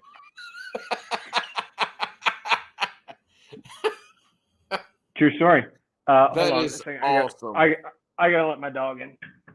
Okay, so this man is wearing a Bass and Brews podcast shirt that he bought and had never listened to this podcast, but he liked the logo. Go on. So everybody listening to the podcast that doesn't have this shirt, you gotta buy it because it makes the podcast way more better. Because we all know it's really a shitty podcast. And when Alex gets back, thank goodness, we're going to have some direction on this. But if you like long form podcast, short. Oh my word, he's wearing running shorts. Oh my God. They look like jean shorts. No wonder Ashley too has nothing to do with you. You're a 39, almost 40-year-old man wearing, oh my God, he's wearing underwear for running shorts. Regardless, here's what we're saying. When Alex gets back, this podcast is probably going to be not long form anymore. It's not going to be 2+ hours. We're probably going back to 45 minutes to an hour. But I might start the after show podcast where we hang out for 2 to 8 more hours after. All right, buddy. What shirt are we wearing now? Oh my gosh, so Michael Myers / looks like Michael Myers and Michael Jackson had a baby. No, dude, you don't know who that is? I'm colorblind. Oh, it's from the greatest movie of all time. Oh, no shit. All right, I'll get greatest movie of all time is Out Cold. Was that Galifianakis? I've never seen that. Oh my God! Look, if you'd have come to my house between the years of 2003 and 2012, you would have watched that movie. I would have made you. So what this is all these lines are all words and quotes from the movie where the Double Deuce is the bar, known as Roadhouse. So this is Patrick Swayze. If you remember when Patrick Swayze in Roadhouse goes to kill the guy. Rips his neck out. Yeah, that's Patrick Swayze, and all these you can't see it. I mean, I guess if you really looked, are all quotes like his lips. Yeah, nice. Hell yeah, I see it now. Yeah, but look, I'm colorblind, so I can't be seeing shit like regular people be seeing. I don't care. So it's well, if you want me to understand the shirt, motherfucker, I can't see it. It ain't nobody got me no colorblind glasses to see it right. Are there glasses made for that? Yeah, apparently. I mean, I've seen some YouTube videos, but I ain't paying $500 so I can see bullshit colors. Can't you get like LASIK and that fixes that? I got LASIK. Not color blindness. That shit's a disease that's uncurable. I mean, they're more able to cure AIDS than they are color blindness. All right. Okay. Yeah. But no, it's just like, for example. You remember them lines we talked about crossing? I told you they want no lines on Bass and Brews. Here's an interesting, like Patrick Swayze filmed a movie in North Carolina. You know, Patrick Swayze filmed a movie in North Carolina, right? Lake Lure, yes, I've been there. We all know about Dirty Dancing in Lake Lure. Don't yes. This ain't no movie review channel, motherfucker. I don't know music and I don't know movies. I know what I like, but I can't tell you nothing besides Strawberry Wine 17. You asked me to sing this song because of copyright things. So I'm gonna say, whoa, bittersweet strawberry wine straight from the vine. All right, go ahead. You asked for it, John. You asked for it. I did. So would you consider yourself a bass bro? A bass pro or a bass bro? Bro. Oh, fuck no. I'm a bass hoe. I'm a bass hoe. What do you think about bass bros? What the fuck is a bass bro? I have no idea what that is. You got to know what bass bros are. Those young bass guys with Instagram accounts that like to slide into all the females' DMs, be like, here's my fish picture. Show me your booby. Okay. Look. Because, like, for example, sorry, go ahead. If you want to self-promote yourself, hell yeah. But if you sliding into women's DMs with some bass shit, you know what? You can go on and choke on a hot dog. I don't have a gag reflex, so I don't choke on hot dogs. I actually have one here, and I can show you if you want me to for good content. That would be. I want to see Ashley too shove it down your throat, though.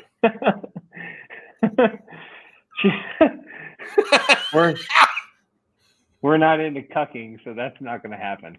Okay, all right. When we get done here, I got a hot dog story for you, but continue with what you got going on. But no, it's like I had this conversation with Tanger, just like people, I guess I only knew about it because your show, the cupcake person, and then you think about people like Christine Fisher, and then the girl that runs Barstool Outdoors is from my hometown. I can't imagine all the douchebag bass bros that like slide in their DMs trying to get dates and things like that. Like I can't imagine the stories. So we've had Bass Queen on, we've had Cupcake Coley on, we've had Tiffany on. We've had some of these Instagram influencer women on, and what we never talked about them as female anglers or anything. They're just anglers, and we say this on Bass and Brews all the time. I get on Alex, I get on people. Well, it's not fishermen. We're all anglers. That's what it comes down to. But on the non-recorded stuff, they talk about some of the bullshit that they have to deal with, and it's not just fishing. It's women in general on social media. But yeah, dude, like the bass bros that go in and slide into those DMs, and some of them don't even do the DM part. Like they say that shit out loud on their post. And so anytime I see that, I'm right in. I'm in talking shit, trying to, make them feel bad. It doesn't matter. A lot of them are bots and most of them are assholes anyway, so it doesn't matter.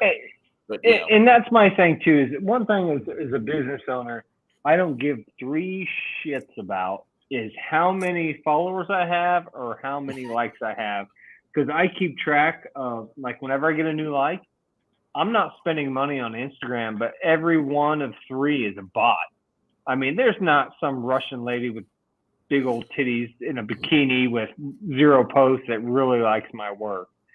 But and that's it's the same thing here. And you look at your stuff and you put out your artwork. I put my shit out. I don't give a fuck if 10 people like it or 100 people like it. Yeah. I don't give a shit. I'm going to put the shit out I want to put out.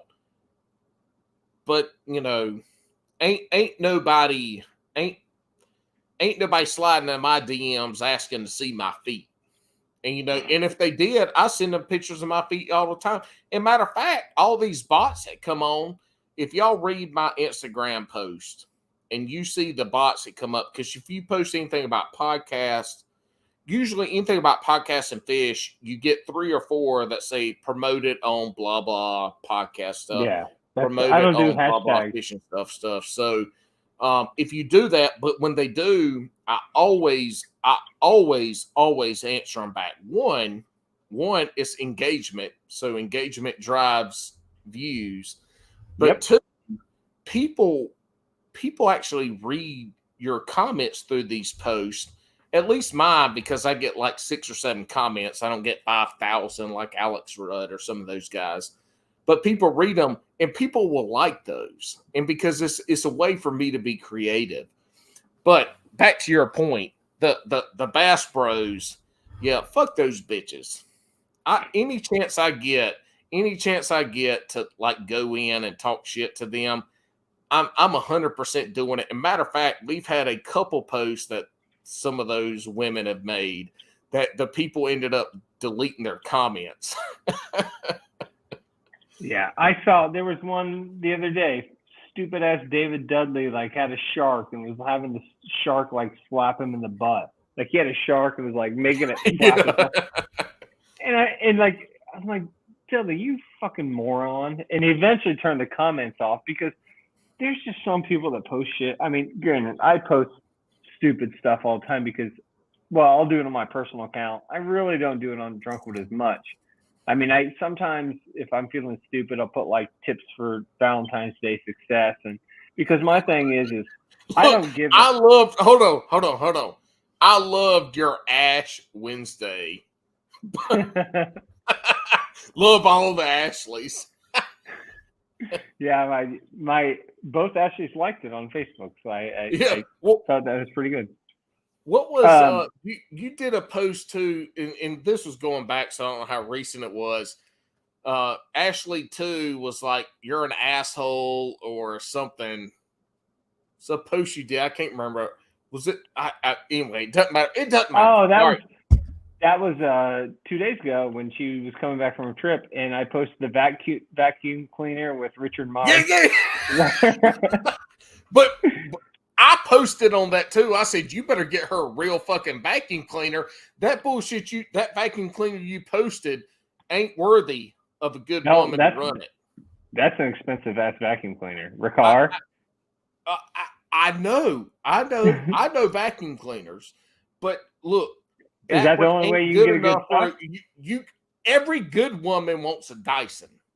Every woman, we can't get into this. We can't. I'm about to say some shit. My wife gonna hear this shit somehow, some way. I'm gonna be out here sleeping in I'm gonna be out here sleeping in my fucking Hobie. How do you know so much about vacuum cleaners? Well, because I love vacuum cleaners. They're a very handy tool. Because of the attachments that you can use? No, because I have 2 dogs and a cat, and we had to fucking vacuum a lot. Okay. All right. So what are your other questions? Because, all right. So, guys, let me tell you something. This man texted me a couple of days ago with about 4 or 5 or 6 questions. I'm like, damn, dude, you more prepared for this podcast than I have for any podcast I've ever recorded combined. So I used to run a beer podcast. I know what I'm doing. Well, we have no idea what we're doing here besides there will be 15. Honestly, let's be honest. If someone could get through the first 55 minutes of my story and still listening, we'll be fucking amazed. But they will, because they understand this is long form podcast. So they'll go back and forth. They'll listen for 10 minutes. They'll come back. They'll listen. Believe it or not, John King, some of these people listen to this whole damn podcast from beginning to end. That's Believe amazing. it or not. So what are your thoughts let me ask you this question. If you were a furry, what would be your costume? What the fuck is a furry? Oh, you don't know what furries are? I know what fur babies are. I don't know what a furry is. I mean, I'd be a beaver. A furry. Oh God! Did you never watch Rules with John C. Reilly? Motherfucker. Okay. I grew up in Mac-B, South Carolina. I have no TV. All right. So you know how, like, for example, you know, it's North Carolina that they have the Tar Heel mascot, and they have different mascot costumes. Sure. Well, what furries are a group of people who like to dress up in these costumes and go to conventions and hang out. And these costumes also are anatomically correct to where there's not anatomically. To where there's certain cutouts, appendages. To where these people will wear these costumes and have these personalities and have these avatars and do things in these costumes with each other in their costumes, and they refer to themselves as furries. So I used to work with a couple of them. Used to be in my IT department at the university, and you couldn't go up in their office because they had all this like wolf and dog and animal naughty drawings, which was anime, whatever. So long story short, furs are people that dress in mascot costumes and have sex with each other. So it sounds like the bronies. Have you ever heard of the bronies? I think so. They're the grown ass men who dress up as My Little Ponies. Same concept. Yeah, exactly. I don't know about the sexual connotations, but anyway. All right, next question. No, I'm not a fur baby, but I like beaver. All right, let's roll. If you were furry, what would you be? If I was furry, what would I be? What would your animal? What would your animal costume be? Oh God, I would be a lion. Okay. So here's my question: I'm going to name some pro bass fishermen, and I want you to. Is it a question or a statement? My question is, I'm going to name. I'm going to name some pro bass fishermen, and I want you to name what their furry costume would be. Oh Lord, let's roll. David Fritz. Polar bear. Why? Look, there's no reasoning. You just said name it. It's like the shotgun round. You ask a question, I answer it. There's no reason. It's what comes to mind first. Taku Ito.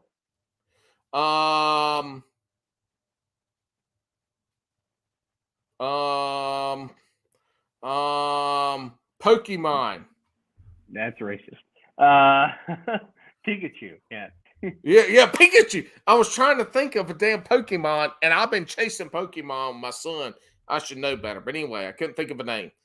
I'm colorblind, so I'm slow. I'm slow with names. Greg Hackney. Grizzly. And see, I went with rhinoceros, but grizzly's a good choice. My favorite rhinoceros moment is a hippopotamus moment when Jim Carrey as Ace Ventura birthed himself from the hippo, whatever the fuck it was, the fake hippo. That's my favorite rhinoceros moment in movie history. It's very reflective. Yeah, I remember that. Ike and Ellie. Garfield. Garfield? Yeah. Wow. Rick Clun. Oh shit. He's who's the blue garbage pail guy from Sesame Street? That's Green, and that's Oscar the Grouch. Yeah, Are you him. talking about Elmo? No, Elmo's Oscar the Grouch. Oh, he's not going to be happy to hear that. Well, if Rick Clun listens to this shit right here, then I have reached the mecca of what Paul Roberts can reach in podcasting history. I'm done. If Rick Clun listens to this shit, I'm done. Dave Mercer. Who the fuck is that? Who's Dave Mercer? Just kidding.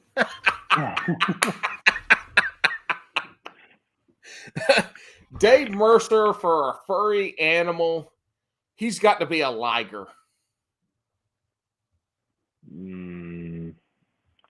Skeet Reese. Labrador Retriever. Jesus Christ. What's your favorite? See, I grew up, I could probably quote every Billy.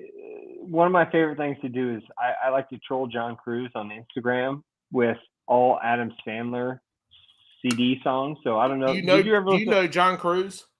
Yeah. Okay. So I like to troll him with every Adam Sandler, especially like when he does weightlifting stuff. I don't know if you remember the skit of Sex and Weightlifting from Adam Sandler. Yeah. So I'll just rip off quotes. I'm like, those aren't dumbbells; they're just my balls. And he knows what I'm talking about. So yeah. But what's your favorite scene from any Adam Sandler movie? Why are you asking me all these questions? Jesus, It's called content. I'm a content creator. Favorite, golly, I don't know. When him and that little kid are pissing on the side of the wall in Big Daddy or whatever it was. Big Daddy was okay. Because I saw a thing today. I sent you the post from. Did you understand the post from Happy Gilmore I sent you today? Yeah, with the lion and John, and the wrestler that died and all that. Yeah. It was an alligator, not a lion. What's up with the lions? You said a lion in the past like 3 minutes. I don't know. I'm colorblind. I can't see colors. Jesus. Look, if you ask questions to Paul Roberts, you better be prepared for the answers I'm going to give you, because that shit might have nothing to do with what you asked, but that's what I'm saying. You remember those lines we talked about earlier? Yeah. I'm not going to cross them. Not going to cross them. Well, no, there ain't no lines to cross. We can hop back and forth. Ask a question. What's your best Stitches story? Stitches? Yeah, do you got any Stitches? Oh, hell yeah. Great. It all started back in 1980 when I was born. And a few years later, about 1988, we playing basketball outside McBee, South Carolina, at my best friend's house neighbor. Okay, can I stop you real quick? You said 1980. So are you referring to the Stitches because you broke your mom's perineum, or Well, first of all, you ran a brewery podcast. You should know you don't interrupt the person in the middle of their story. Yeah, but I wanted to insert perineum because when is the first time perineum's? This is the third time perineum is fourth time that's been said in your podcast. Spell perineum. Perineum. P-E-R-A-N-E-U-I-M.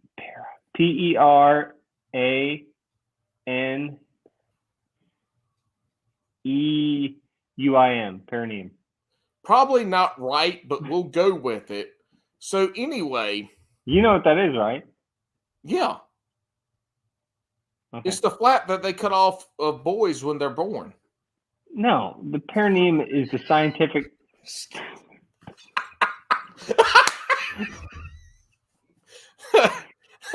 Look, you asked me for a Stitches story. Not a spelling bee, not an anatomy lesson. You asked me for some stitches. I'm trying to give you stitches. Go for it. We playing basketball outside my neighbor's yard. And the goal at some point comes leaning forward enough that a bunch of like 14 and 12-year-old boys can dunk it. I said, this is cool as shit. You know, they're dunking. I can't dunk it. I think I'm in second grade. And they're dunking. Something happens. One of them dunks it. I'm standing under the goal. And all I do is I hear move and I look up and I see a basketball goal coming from my face. So I turn around to run. Well, this is a point in my life where I realized I wasn't fast because I turned around to run and I wasn't fast enough to outrun the rusted out basketball goal falling on the top of my head. And that bitch hits me and buries my face into the dirt yard we's playing in with some live oak trees with them big old live oak leaves. And it hits me, boom, face in the ground, second grade. I'm crying. I run up. I run inside. My neighbor's mom and dad's like, what happened? What happened? I said, basketball goal fell on me. All I remember, the next thing I remember, they got my head under their little rinky-dink ass faucet, washing blood as it's gushing out the top of my head. There's blood, dirt, and leaves in the rinky ass sink. And I'm like, oh shit, hell no. Anyway, take me to the damn emergency room. I got bitch put 2 holes in my head. I got 5 stitches in one hole and 2 stitches in another. That was the point in time in my career I quit making straight A's. So I got 2 stitches in my damn head. I probably had 18 concussions after that thing too. Damn. I got 3 right here on the hole number 3 putt golf course at Evening Star. Where was that actually one smacked you across the face?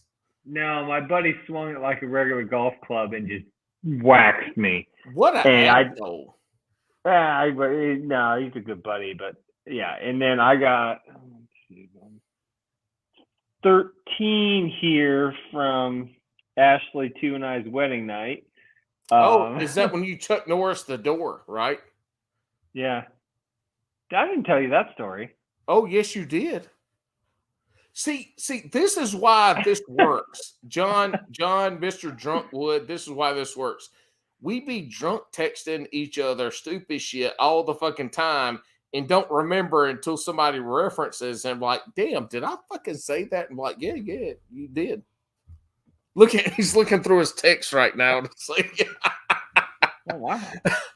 So from that angle, how pissed was Ashley too that y'all had to go get stitches on the wedding night?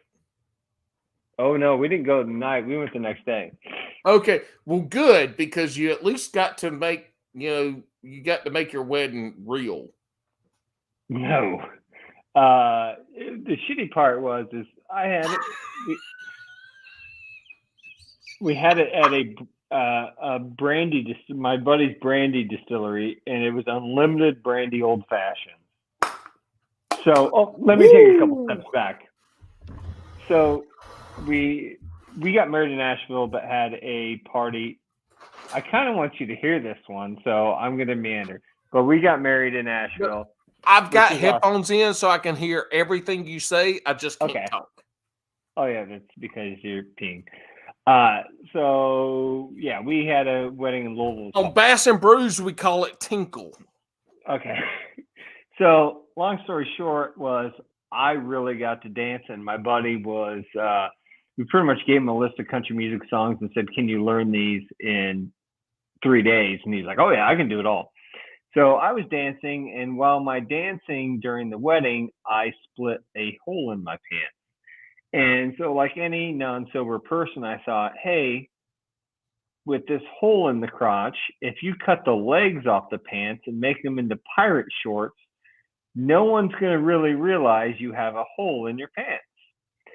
So I borrowed a friend's pocket knife, and a smart person would have taken the pants off and cut them.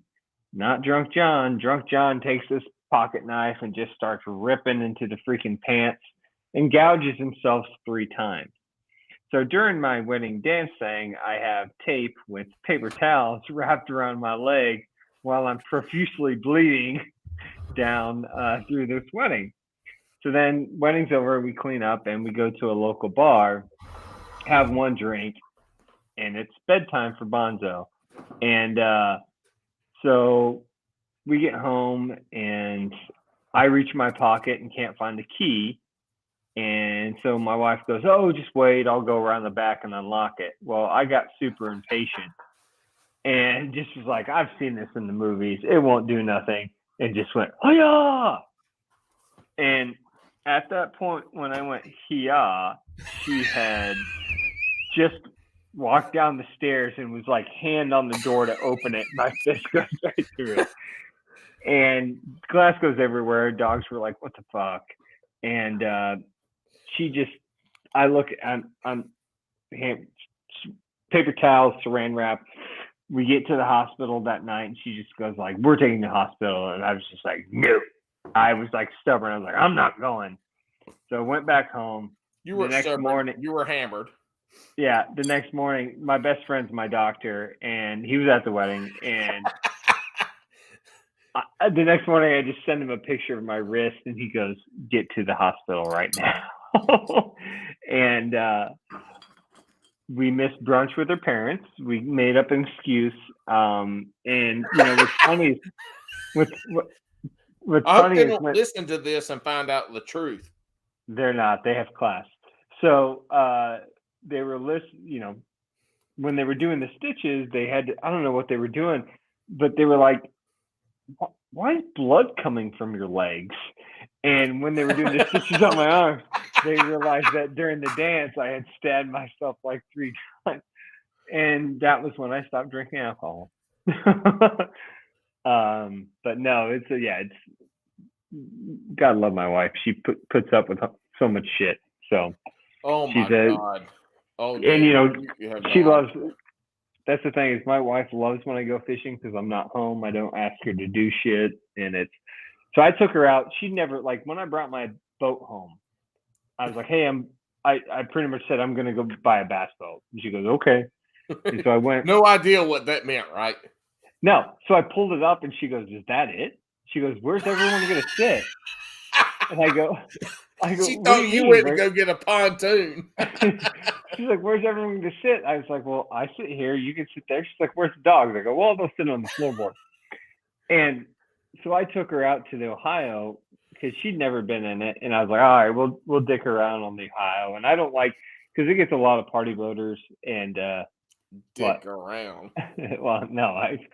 So I was like, you can send them back and I'll fish the Ohio. And so we're fishing and had a good time and everything, had lunch, and then I'm on my way back and I just see some big barges coming my way. And I'm like, fuck, these barges are going to, and we get a lot of big boats on the Ohio. And I was like, man, I'm going to hit this. And I hit this wake and my boat was completely airborne and just came down like that. And hit the next one? Well, no, I just flat out landed. And she was just like, oh my God, that was so much fun. And I was like, my butthole was this goddamn. I thought the boat was going to fall apart. Oh, it was. Are you like, honey, remember how you said that for later tonight after dinner? Hey, all right. So we have to keep this podcast to a little bit about fishing. What is what is your go-to lure? So pre-boat, hands down, a spot remover shaky head with a Zoom watermelon candy trick worm. Wow, that's really pretty specific. I mean, that's if I was a co-angler fishing all these tournaments, that's what I fish number one because I was behind people. And that reminds me of a story. As I mentioned earlier, my buddy was the co-angler in the incident with Ish and Keith Boucher when they got in the big fight. So he's a good friend of mine. And well, tell us about that fight too, because some of the people listening might not know about it, because it's been a while ago. Yeah, basically what it was is that I think they were down in Florida and they were on a lock, and basically like someone came in. I think it was Keith. Keith Boucher came in a little too hot. Mama said, and came in a little too hot, hit Ish's boat. They got in a verbal argument, started pushing each other, and I think both fell in the water. Well, they both got kicked out of the tournament, and my buddy was one of the co-anglers in there, and he was actually on with Brian on the Ike Live show. Well, he's a good friend of mine. I didn't know it until I think I heard about it on the Ike Live show when they mentioned his name, Mark Bell, and I put two and two together. But we were fishing Cumberland, and we had a one-day tournament, and he and I got paired together as angler and co-angler. So we went down 2 days beforehand and had a good time fishing. I caught a ton of fish, and we were having a good time. But when I go on these trips and vacations, my system isn't normal. So my poopy doesn't happen like every day of the week. So we come to tournament. We come to tournament day, and we go down the stretch where we've caught all the fish, and the fish aren't there. And he caught a couple keeper spots and just throws them. Doesn't even put them in the live well. Just throws them. He's like, "Oh, we'll do better." And I'm just like, "Dude, you better put them in there." And we're like, "Them motherfuckers are scoreable. They're keepers. Put them." So 45 minutes in down the stretch, I feel the bumbling, and I'm like, I said, "Mark, I'm sorry, man. You gotta let me off." I was like, "I gotta go." So he lets me off. I do this business, and it's huge. It's a huge freaking dump. And so I get done and walk down towards the bank, and he's probably 75 yards down from where I am. And I yell at him. I was like, "Hey, Mark, I'm done." He goes, "Okay." And so I was expecting him to, jump on the trolling motor and pick me. No, motherfucker made me run through the woods back to catch where he is fishing. Doesn't come and pick me up. And I was just like, "You're not going to come pick me up?" He's like, "No, I'm going to fish here. I'm not going to waste my time coming picking you up." You just recently told that story on a podcast or something. I swear I just heard it. I may have said it on Serious Angler. I can't remember. Oh, yes, because you just did Serious Angler not that long ago. Yeah, but I may have said it in another. I may have done it on the 200 I don't know. or the 200 That's episode. fucking funny as shit, dude. All right, so we got on this tangent about you. What's a one lure that you would throw? Tell me this, But I don't throw it anymore. So like now that I have a boat, I probably. Oh my God, Jesus Christ! So what's your one fucking lure? If it ain't the one that you would have thrown, what is it now? Rude. Well, answer the question properly. No, it's still shaky head. Okay, there we go. I don't need to know color, all that bullshit that don't matter. Just what's the technique? So shaky head. My man John King, aka Drunkwood, aka Inky, is throwing a shaky head. All right, nope. Go ahead. Take it back. Godzilla rig. God. This y'all here. I'm gonna tell you right. It's been an hour and 54 minutes. I'm telling you right now. Take a break. This motherfucker's probably lasting another 2 hours. So all right, go ahead, Mr. Inky. Go ahead. Godzilla rig. Christ. I never thought I'd meet somebody as fucked up about talking as I am, but here we are. Go ahead. 2 hours in. All right, number one bait last year was the Godzilla rig.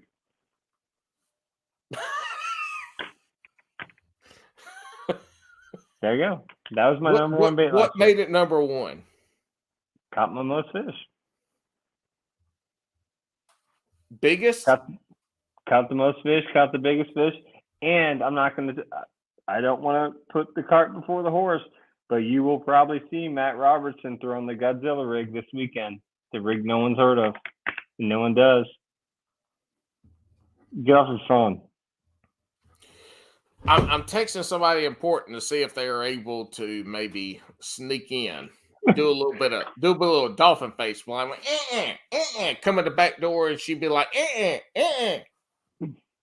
Should I explain what the Godzilla rig is? Because you have no idea. Yeah, I have no idea what the fuck the Godzilla rig is, but yeah, So go ahead, explain it. Last year during COVID, not during COVID, I started building my own Tokyo rigs. So, because it's easier to build a Tokyo rig than to buy them. And what is the animal that demolished Tokyo? Godzilla. And what is Godzilla? A lizard. Put a big old lizard on a Tokyo rig, throw it on a spawning bass. Godzilla rig. Ooh. That's my juice. So Look, dude, I texted Matt. I said, dude, if you could catch one bass and call it the Godzilla rig, that would be amazing. I'd make zero money and get zero endorsements, but that would be awesome.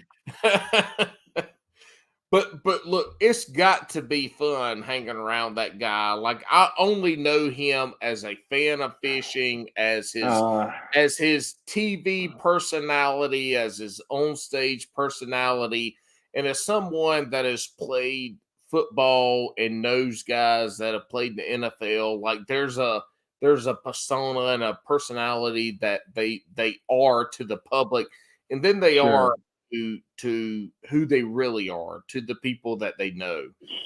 I got to bet that he is who he is regardless. He is, what's funny is I have some friends that own a brewery in Kentucky that's called Country Boy Brewing.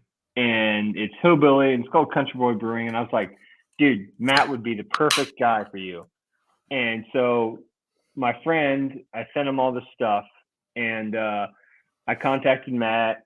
And I was like, hey, I'm trying to get you this thing. I was like, and he was super happy I was trying to do it. But essentially they were like, we can't do this thing. So as soon as he went to the Classic and did the water bottles and the cans thing, I just said, he's Stone Cold Steve Austin the beers. I said, this could have been your beers, you dumbass motherfuckers. And I was like, I hope you regret that. So when I kind of went out of my way for him, I made him some stuff and got to talking to him. Dude is he's one of the smartest business guys I've ever talked to, and it's just super nice and very humble. And he does have that persona and everything like that, but man, he is on top of the shit. He knows that he has to make, or he can make money outside of cashing a check every day. And he's his own person. Yeah, let's think about this, though. And this is going to go kind of into a topic that probably people at this point in time wouldn't think. Let's think about this. Kevin Van Dam is the winningest angler ever. Like, he makes money off of catching fish, but not so much now as is what his lures sell for Strike King and that. But then you have somebody like Ike. Ike is a love-or-hate angler, and that doesn't generate money.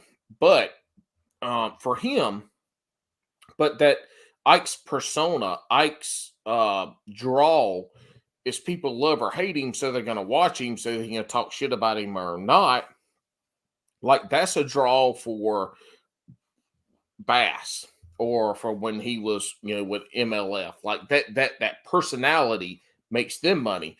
But somebody like Ike has taken that. He has the podcast. He has Bass U. Like, he's growing that mecca of his out. And I think that's what a lot of the bass anglers now that you see, they're Edwin Evers with the YouTube, they're starting Pecans. Yeah, pecans. Pecans. It Yeah. ain't pecan, it's pecans. So what these guys are doing is that they're figuring out how to market themselves outside of not only fishing, but outside of their sponsors. And so, it's that business. Look, they're a business. They are not an angler. They are not Mike Iaconelli. They're not Kevin Van Dam. Kevin Van Dam is a business. It's not a person. It's not a name. It is a business. And so you take this to the kayak world right now, which is in its infancy of fishing, the wild, wild west of kayak world. There are tournaments where people are fishing for $30 and $40 and up to $50,000 in a kayak tournament where your entry fee is $250, $400. There's not bass tournaments that have that ROI associated. No, not that ratio. No. So you think about that, and you think about the fishing world, and the fishing world has changed completely in the last 3 years. The YouTubers, the Instagrammers, those people are getting more money from the sponsorships than pros at this point. If you look at top to top, but anyway, it doesn't matter. So what I'm saying is these people that have figured out how to brand their name is a brand, it's a business. They figured out how to take that brand, who they are, and market it. And Matt Robertson's one of them. He has to own them. He's got the hats. He's got the personality. And I mean, people will follow that. And let me, and Paul Benson, who's worked in the rod industry, now he's not with Cash anymore. He's with Arc Rods now. He brought it up to me about why he thought Matt was the smartest person he ever. What's the number one selling rod of all time, Paul? It's got to be the, I don't know, fucking, if you, Ugly Stick is the number one rod of all time. So as Matt, why would you not affiliate yourself to the number one rod company of all time? Number one seller. Because the fucking Ugly Stick is great for cat fishing, and it's great for ultralight fishing, and it's great for the people that go to Walmart and want a rod that don't break. And where does Matt go? Because it's the only thing you'll find in Central City, Kentucky, Walmart. And so that's why it was a perfect relationship for him, and that's why he's goddamn smart. Other than seeing him in his underpants at the Bassmaster Classic, and it works. So, yeah. Go ahead. But here's the thing too: is you're talking from a standpoint as a small business owner that is marketing yourself into the bass fishing world, into the point that people know you've got one of the 4 top professional leagues, using you to create their plaques. Yeah. So, I don't market the fishing at all. Like, I market more to the anglers. Yeah. But that's what I'm saying though. Exactly. That's what I'm getting to, is when you think about it and you take a look at your social media, because I did. This is why I asked you for the pictures I asked you. Take a look at your social media. There's not that much in there about fishing. No. At all.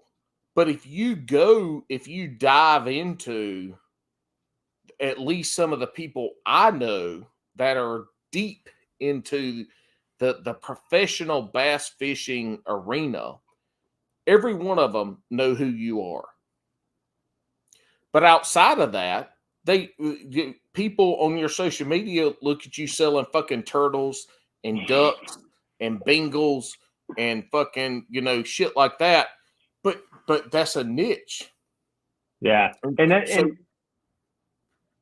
that's what I love about, like, as I mentioned earlier, I have zero desire ever to get into professional fishing, but I like to be And I did the same thing when I worked in the craft beer industry. Like my goal was to try to make as many connections as possible, meet as many people, because it's just mainly people that have the same interests as you. Like I would, I like that I can text certain people in the industry and respond and just not even talk about fishing shit, because I don't want anything from them. I don't really give a shit. And when you have to think about it, the main thing is the fishing industry compared to like professional sports and things like that is super small.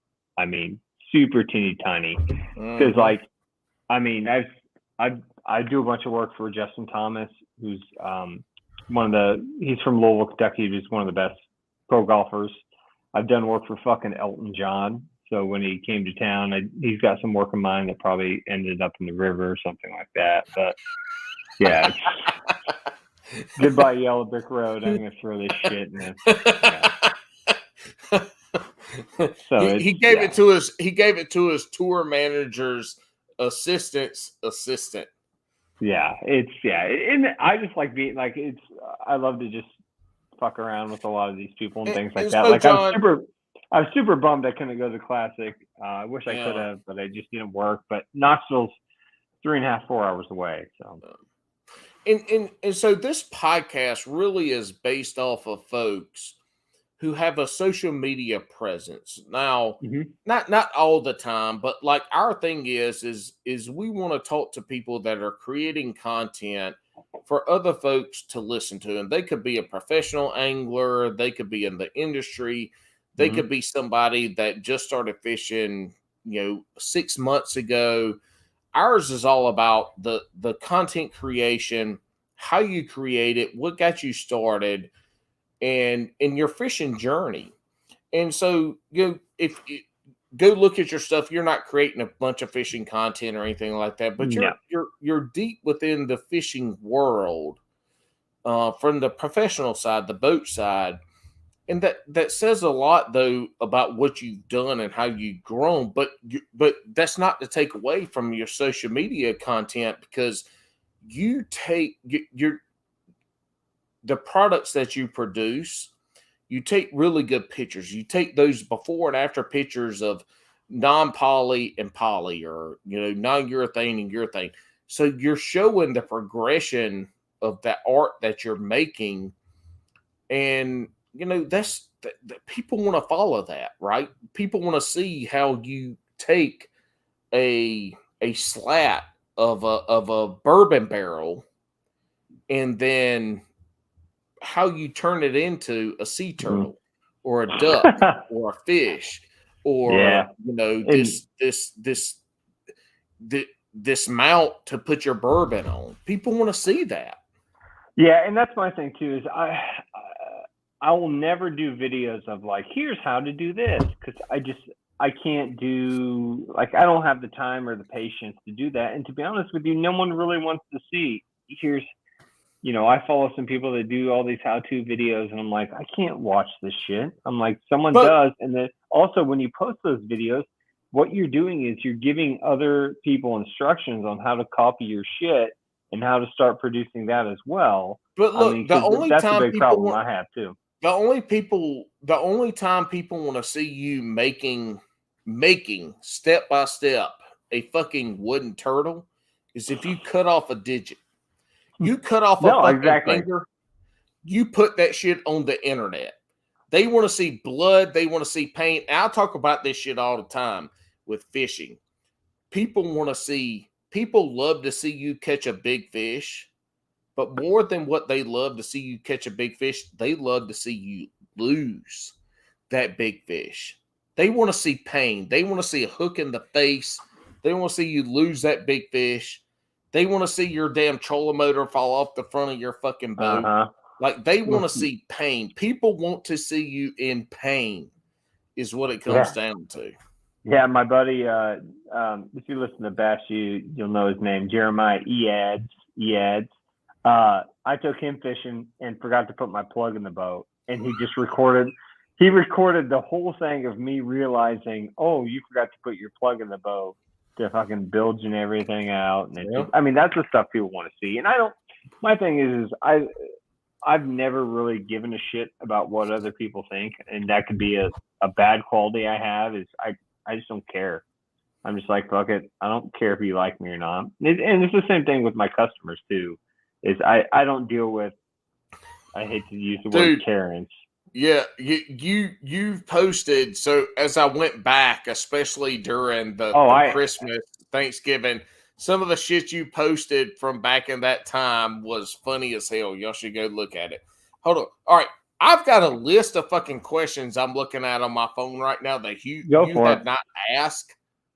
So if you need to ask your shit, you need to step this shit up because it's been 2 hours and 10 minutes. So I'm about to start asking my questions. So you better get on it, Hoss. Go ahead, because I think I covered. The only thing I took out was blah, blah, blah, blah, blah, blah, blah. Yeah, just the country music stuff. Yeah, go ahead. What about sorry. What about the Snoopy Rod tournament? I have two other questions. Have you ever really been like, let's say you're out in the kayak and all of a sudden you just, whether it be the wind hits your ride or you're having a slow day on the water or you're thinking about your wife, have you ever used real oil to masturbate with? You broke up. Have I ever used what oil? Have you ever used real oil, like real oil? Oh yeah. Or to masturbate with? No, never, because I have a wife, so I don't have to masturbate. Secondly, when I go fishing, I'm out there to catch fucking fish. I don't give a fucking shit about nothing else. All right. Maybe you're in a pinch, you're thinking about your wife, the wind hits you, or things like that. So I get home and be like, hey, honey, the wind hit me really special out there today, and I didn't catch any fish. So you married me. Let's make this happen. But you have kids. Yeah, so between 9 and 9:10, it's got to happen. PM. So what I really want to see, and I doubt it ever comes to fruition, is a professional tournament to where anglers can only use Snoopy rods. You can use whatever lures you want, but you can only use Snoopy rods with the push button cap. What's your definition of a newbie rod? Snoopy. Oh, Snoopy. I thought you said newbie. Oh, fuck it. Hell yeah, I want to see that shit. Fuck yeah. Because it's either like you could restrict it and say, all right, you can only use beetle spins, you can only use inline spinners. I like the Snoopy rod because that bitch is like 3 foot 8 inches long. Yeah. And with the reel that comes on a Snoopy rod, you can't put more than about 8 or 10 pound test on there. Yeah. So you're basically live scoping. You're basically going to live scope and just whoosh. Yeah. Yeah. And so in the pre-spawn in middle of the spawn, you fucked. Yeah, you're screwed. I mean, you could probably throw a popper on that. You could. Well, I believe. Look, back in the day, back in the 90s, you were only throwing. I mean, you didn't have a lot to throw. You threw your shit on some Trilene XT. And it didn't matter if that bitch was a sinking bait or a floating bait. You threw your shit on some Trilene XT mono, and you throw it out there on your 5 to 8 or 6 to 1 reel because that's the only fucking reel that was out there. And if you were lucky, you had a crankbaiting rod that was a medium action rod. Otherwise, you threw that shit out there on a medium heavy extra fast, and back in that day, they didn't have extra fast. It was just medium heavy, and it was a broomstick. So, I mean, you can make it happen.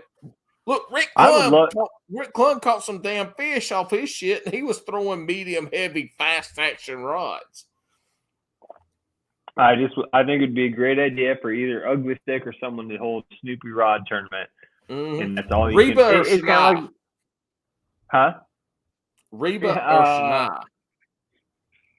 Man, I do love Fritos, but it's a hands down Shania Twain every time. I mean, have you watched the video? I mean, I don't remember her videos when I was in high school, and then I rewatched them because we'll get drunk and listen to old country music, and I was like, holy crap! This hold up. This motherfucker says Shania Twain is old country music. Jesus Christ. It is. Okay.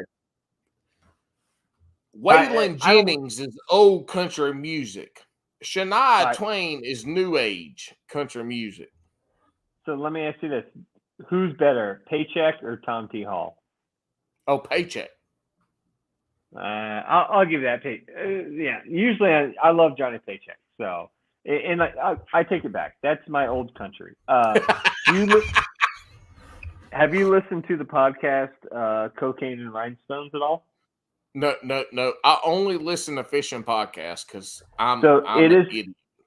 It's David Allan Coe's son, and he gives an interpretation of how country music started and all the stories that brought it to where we are today. Mm-hmm. And he just did a whole season on George Jones, and it was shit.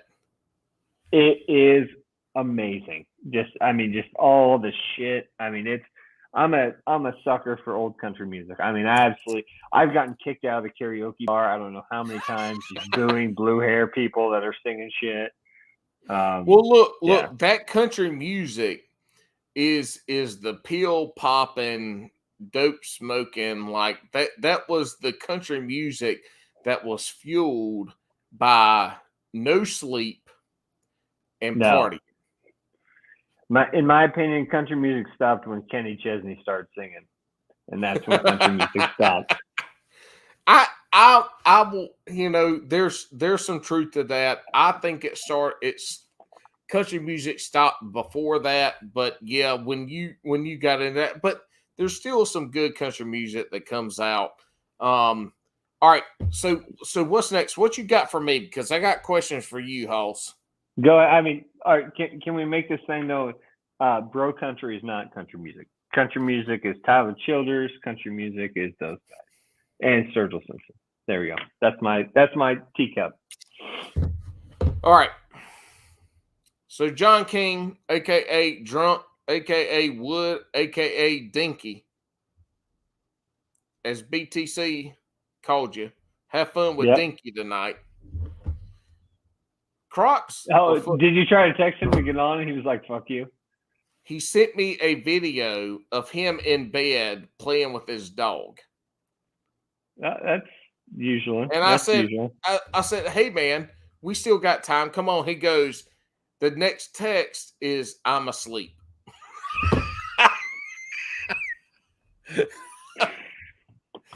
That's good for, you know what, to be honest with you, if they did Bash U tonight and it's 10:27, they did, and if it's 10:27 and he's in bed, I'm impressed. That's good for Brian. Get your sleep. Look, they did Bass and Brews tonight, and it was a good one too because they did it down at Santee. You mean Bash U?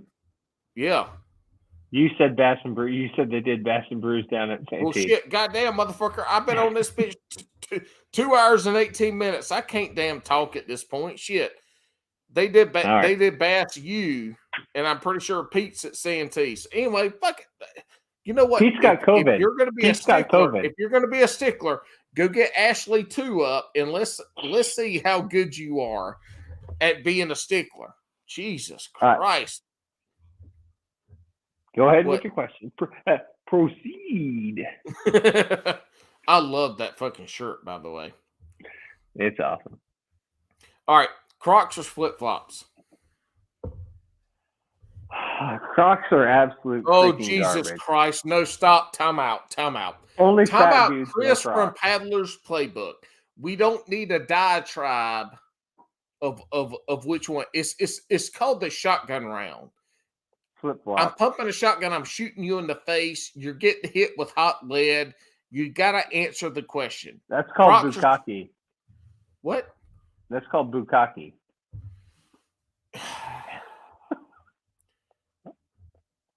Crocs or flip-flops? Flip-flops. I mean, Okay. basically all summer long, I have flip-flop tan. Like you take. I mean, my feet have flip-flop tans all year long.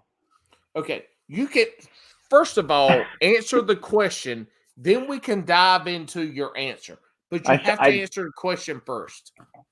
Flops, because Crocs are garbage. Oh my. You don't have to go there with Crocs.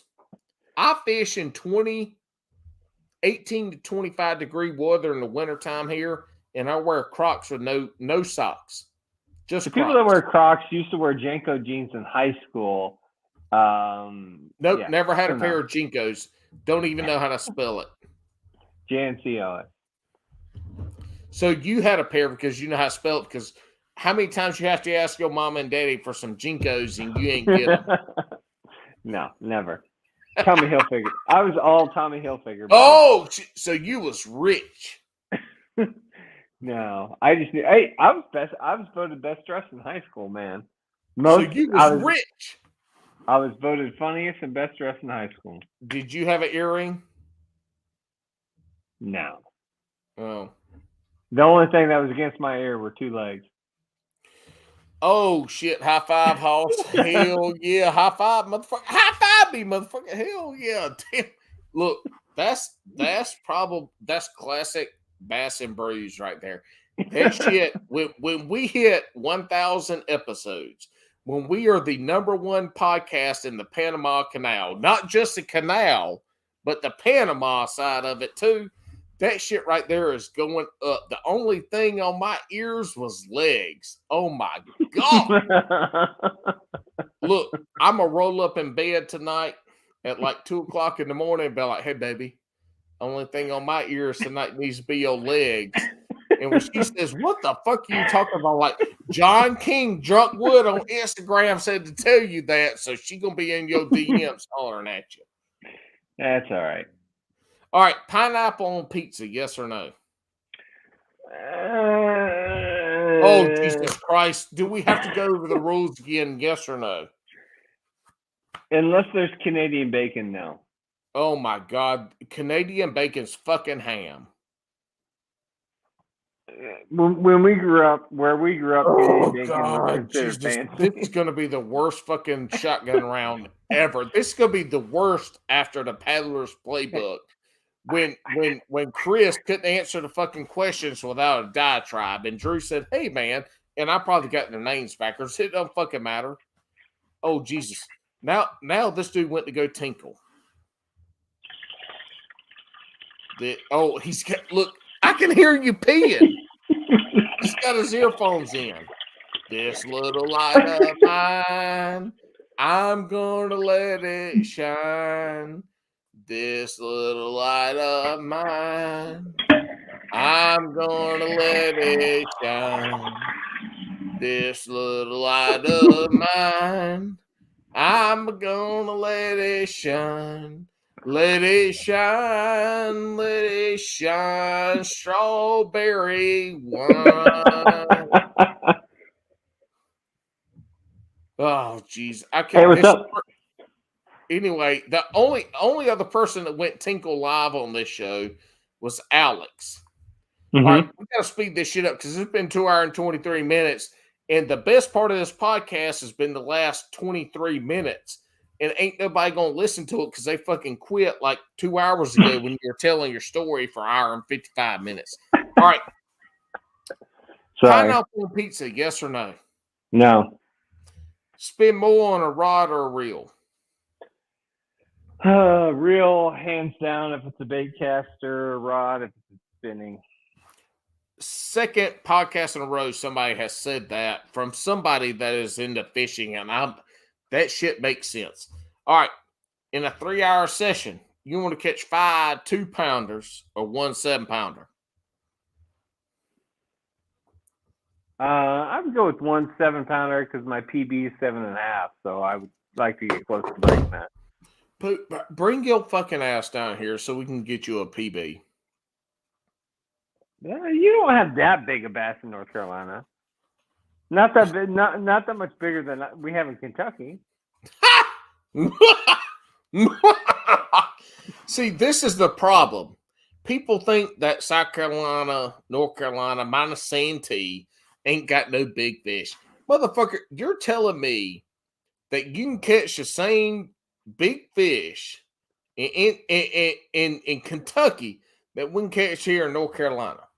I can't even catch a smallmouth in the Davidson River, North Carolina. What makes you think I'm going to? Motherfucker, we ain't talking about smallmouth. You want to catch big fish.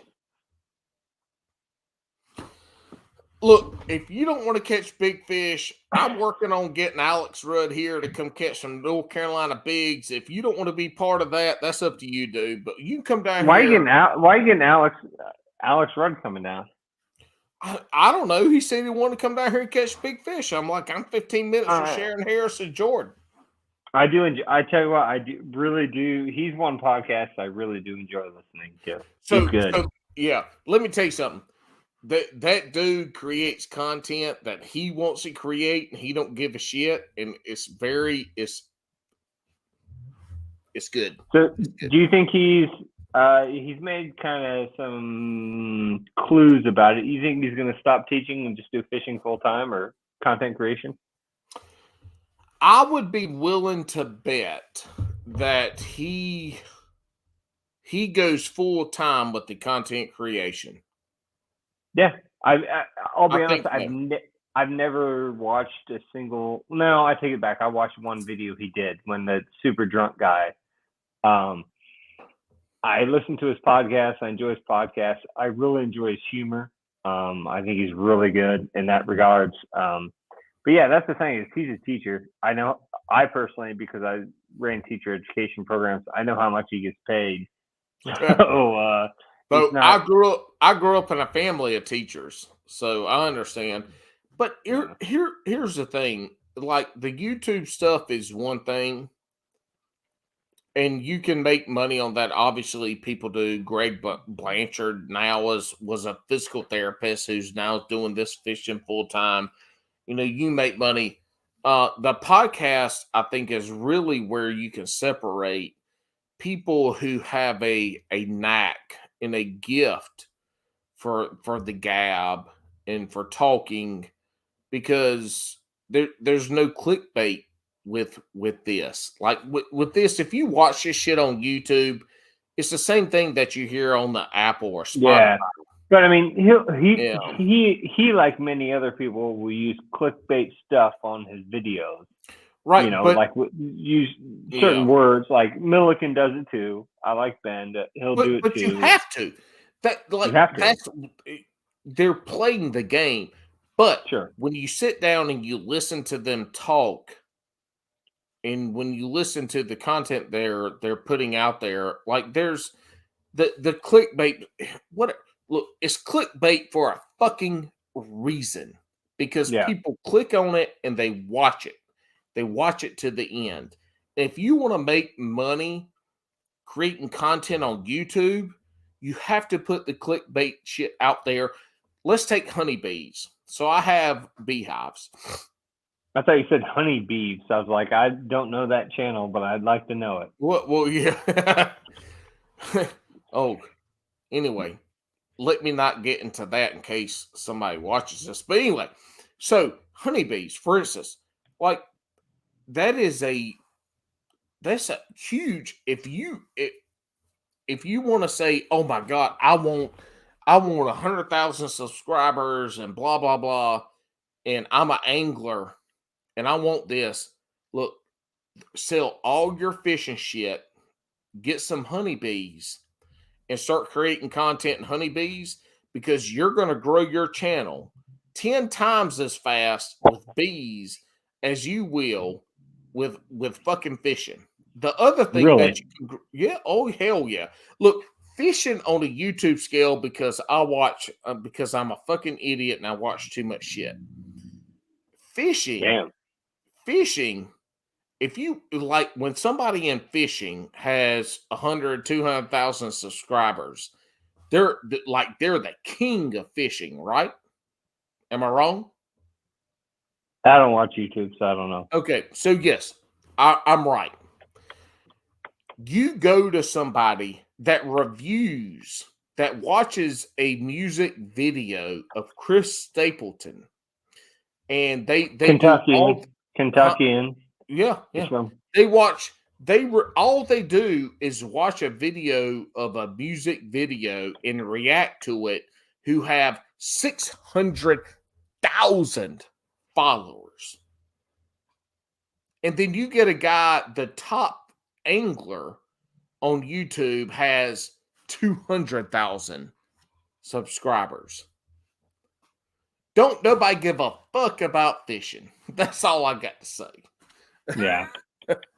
But can you make money off of it? Yes, 100%. There's numerous people that have done it.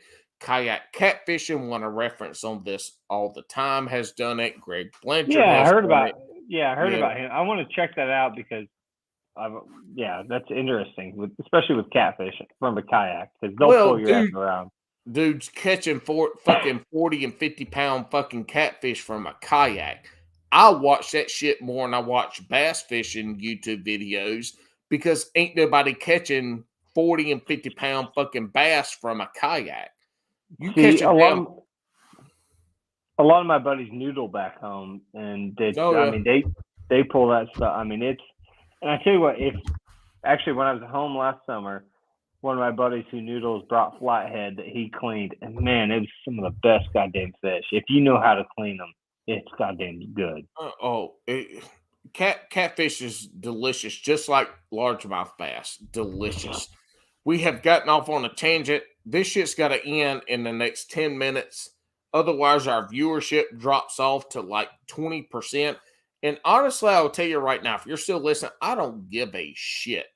There could be one person in the entire world that listens to this podcast, and 100%, I will still do it every fucking week the way we do it, because I get to talk to badass folks in the fishing industry, and that is worth every damn second of my time to do it. Those connections are invaluable. All right, wacky rig or Texas rig?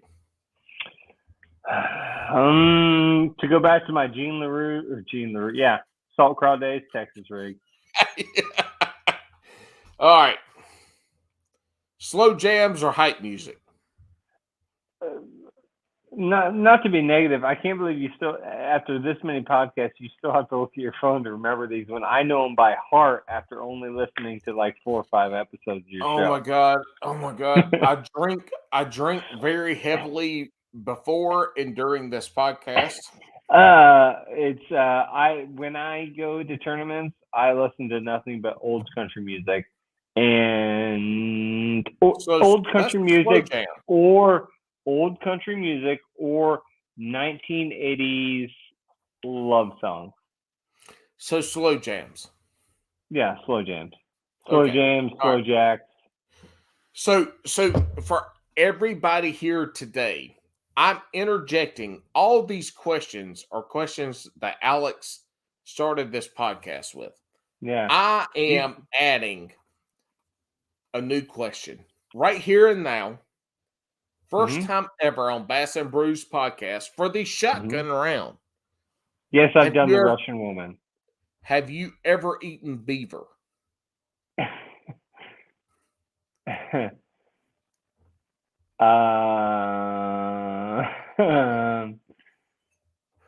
Yes and no.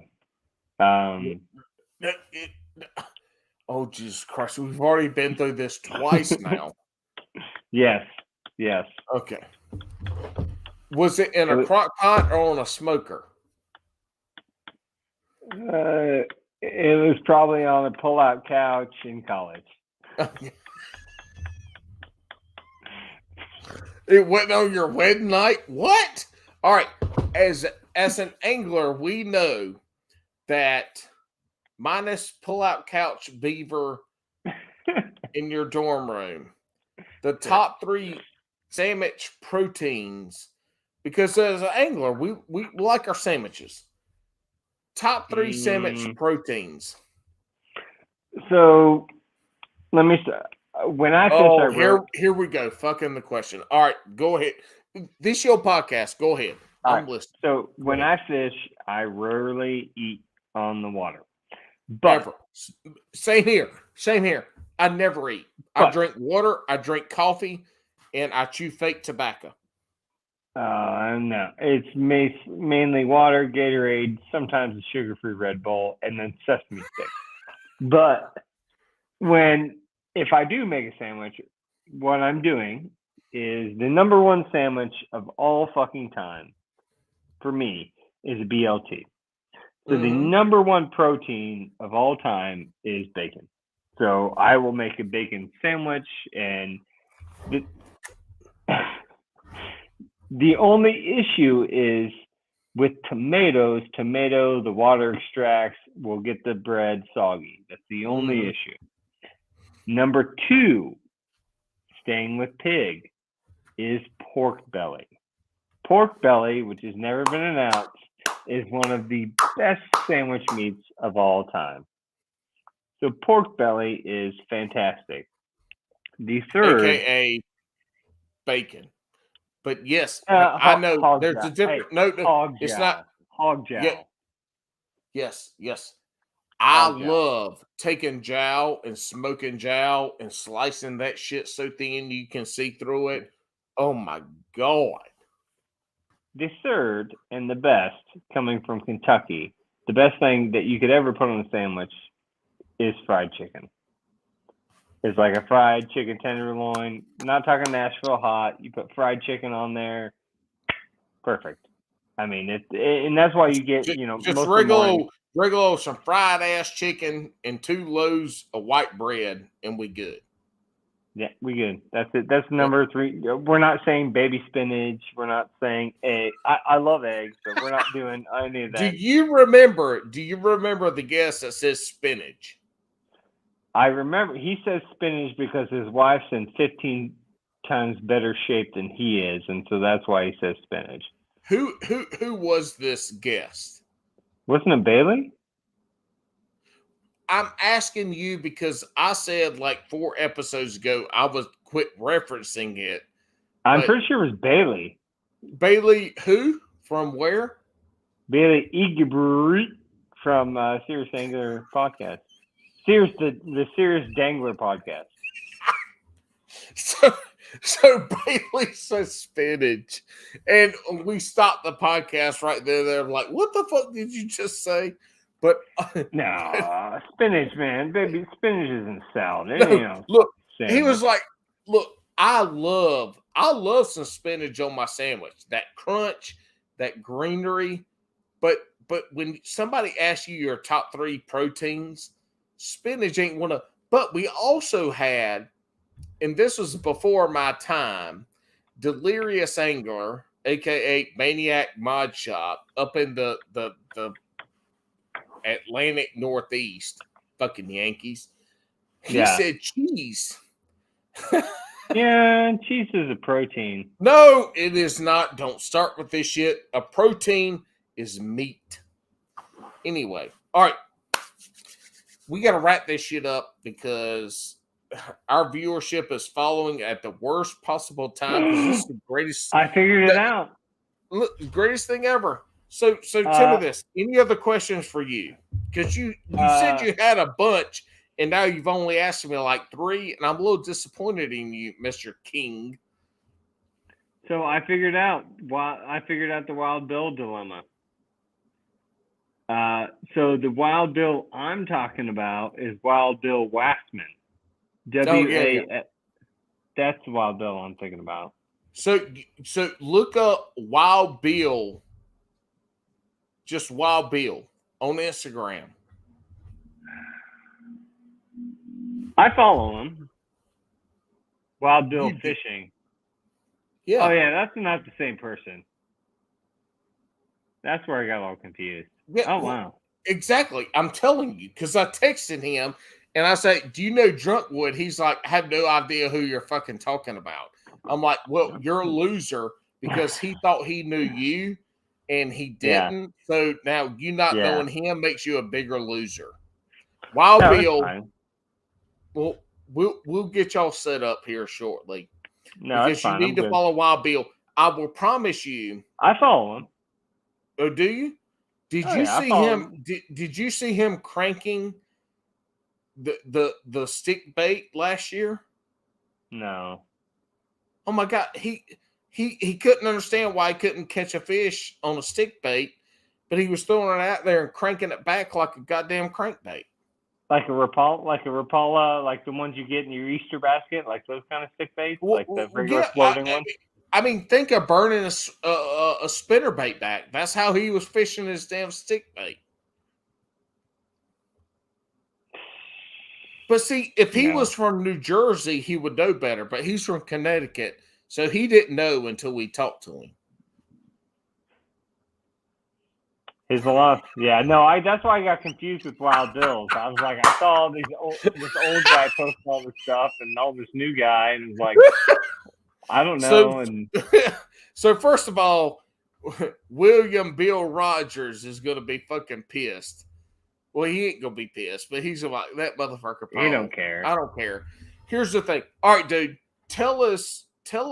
Yeah, I know you're not on the sponsorship side and stuff like that, but you do really have some unbelievable wood artwork that folks can find, and it's not fishing related. I mean, you make stuff for the and no, it's not. Since the Bengals, all this stuff.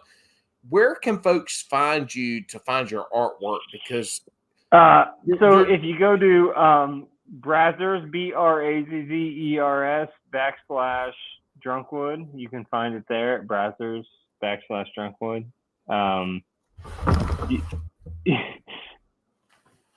You don't, obviously Paul doesn't know what Brazzers is, but Instagram, Drunkwood INKY, so like Drunkwoodinky. You can find me on Facebook, you can find me on Instagram.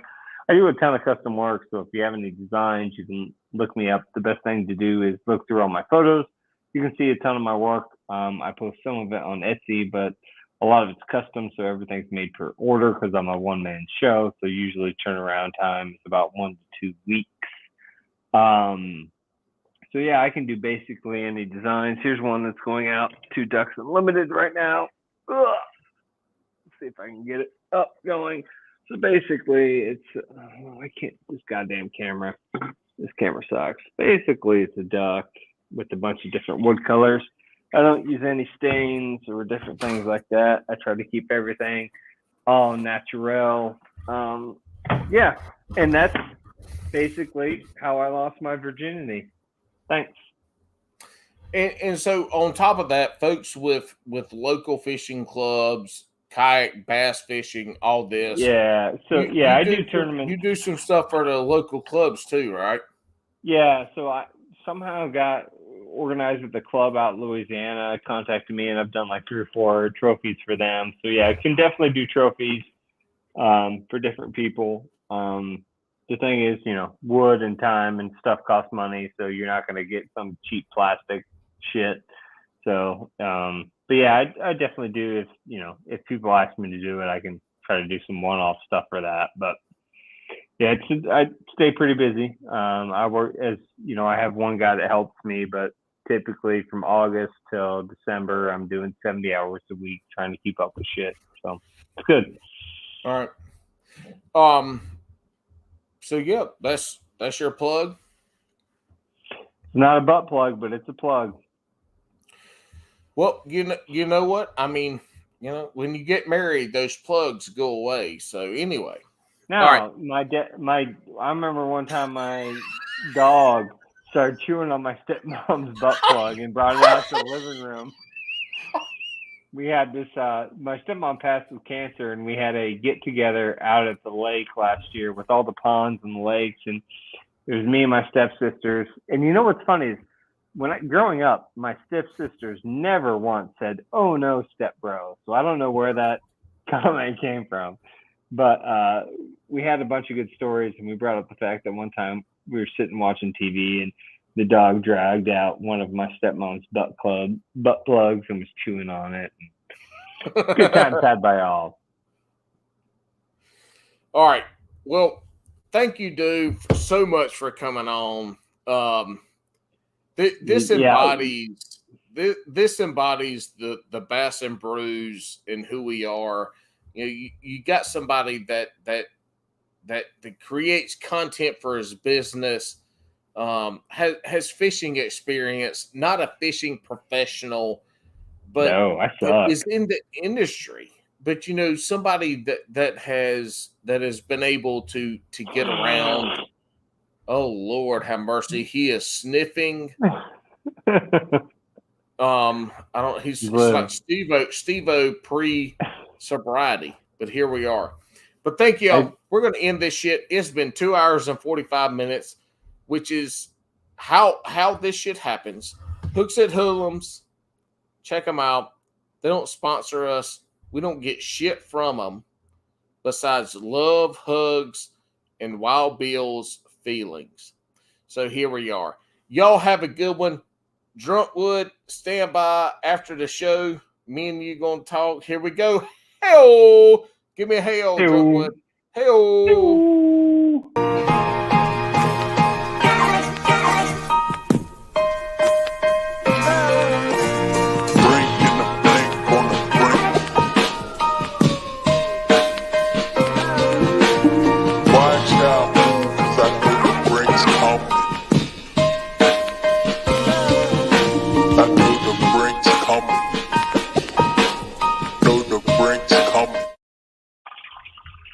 I'm peeing. It ain't ended yet.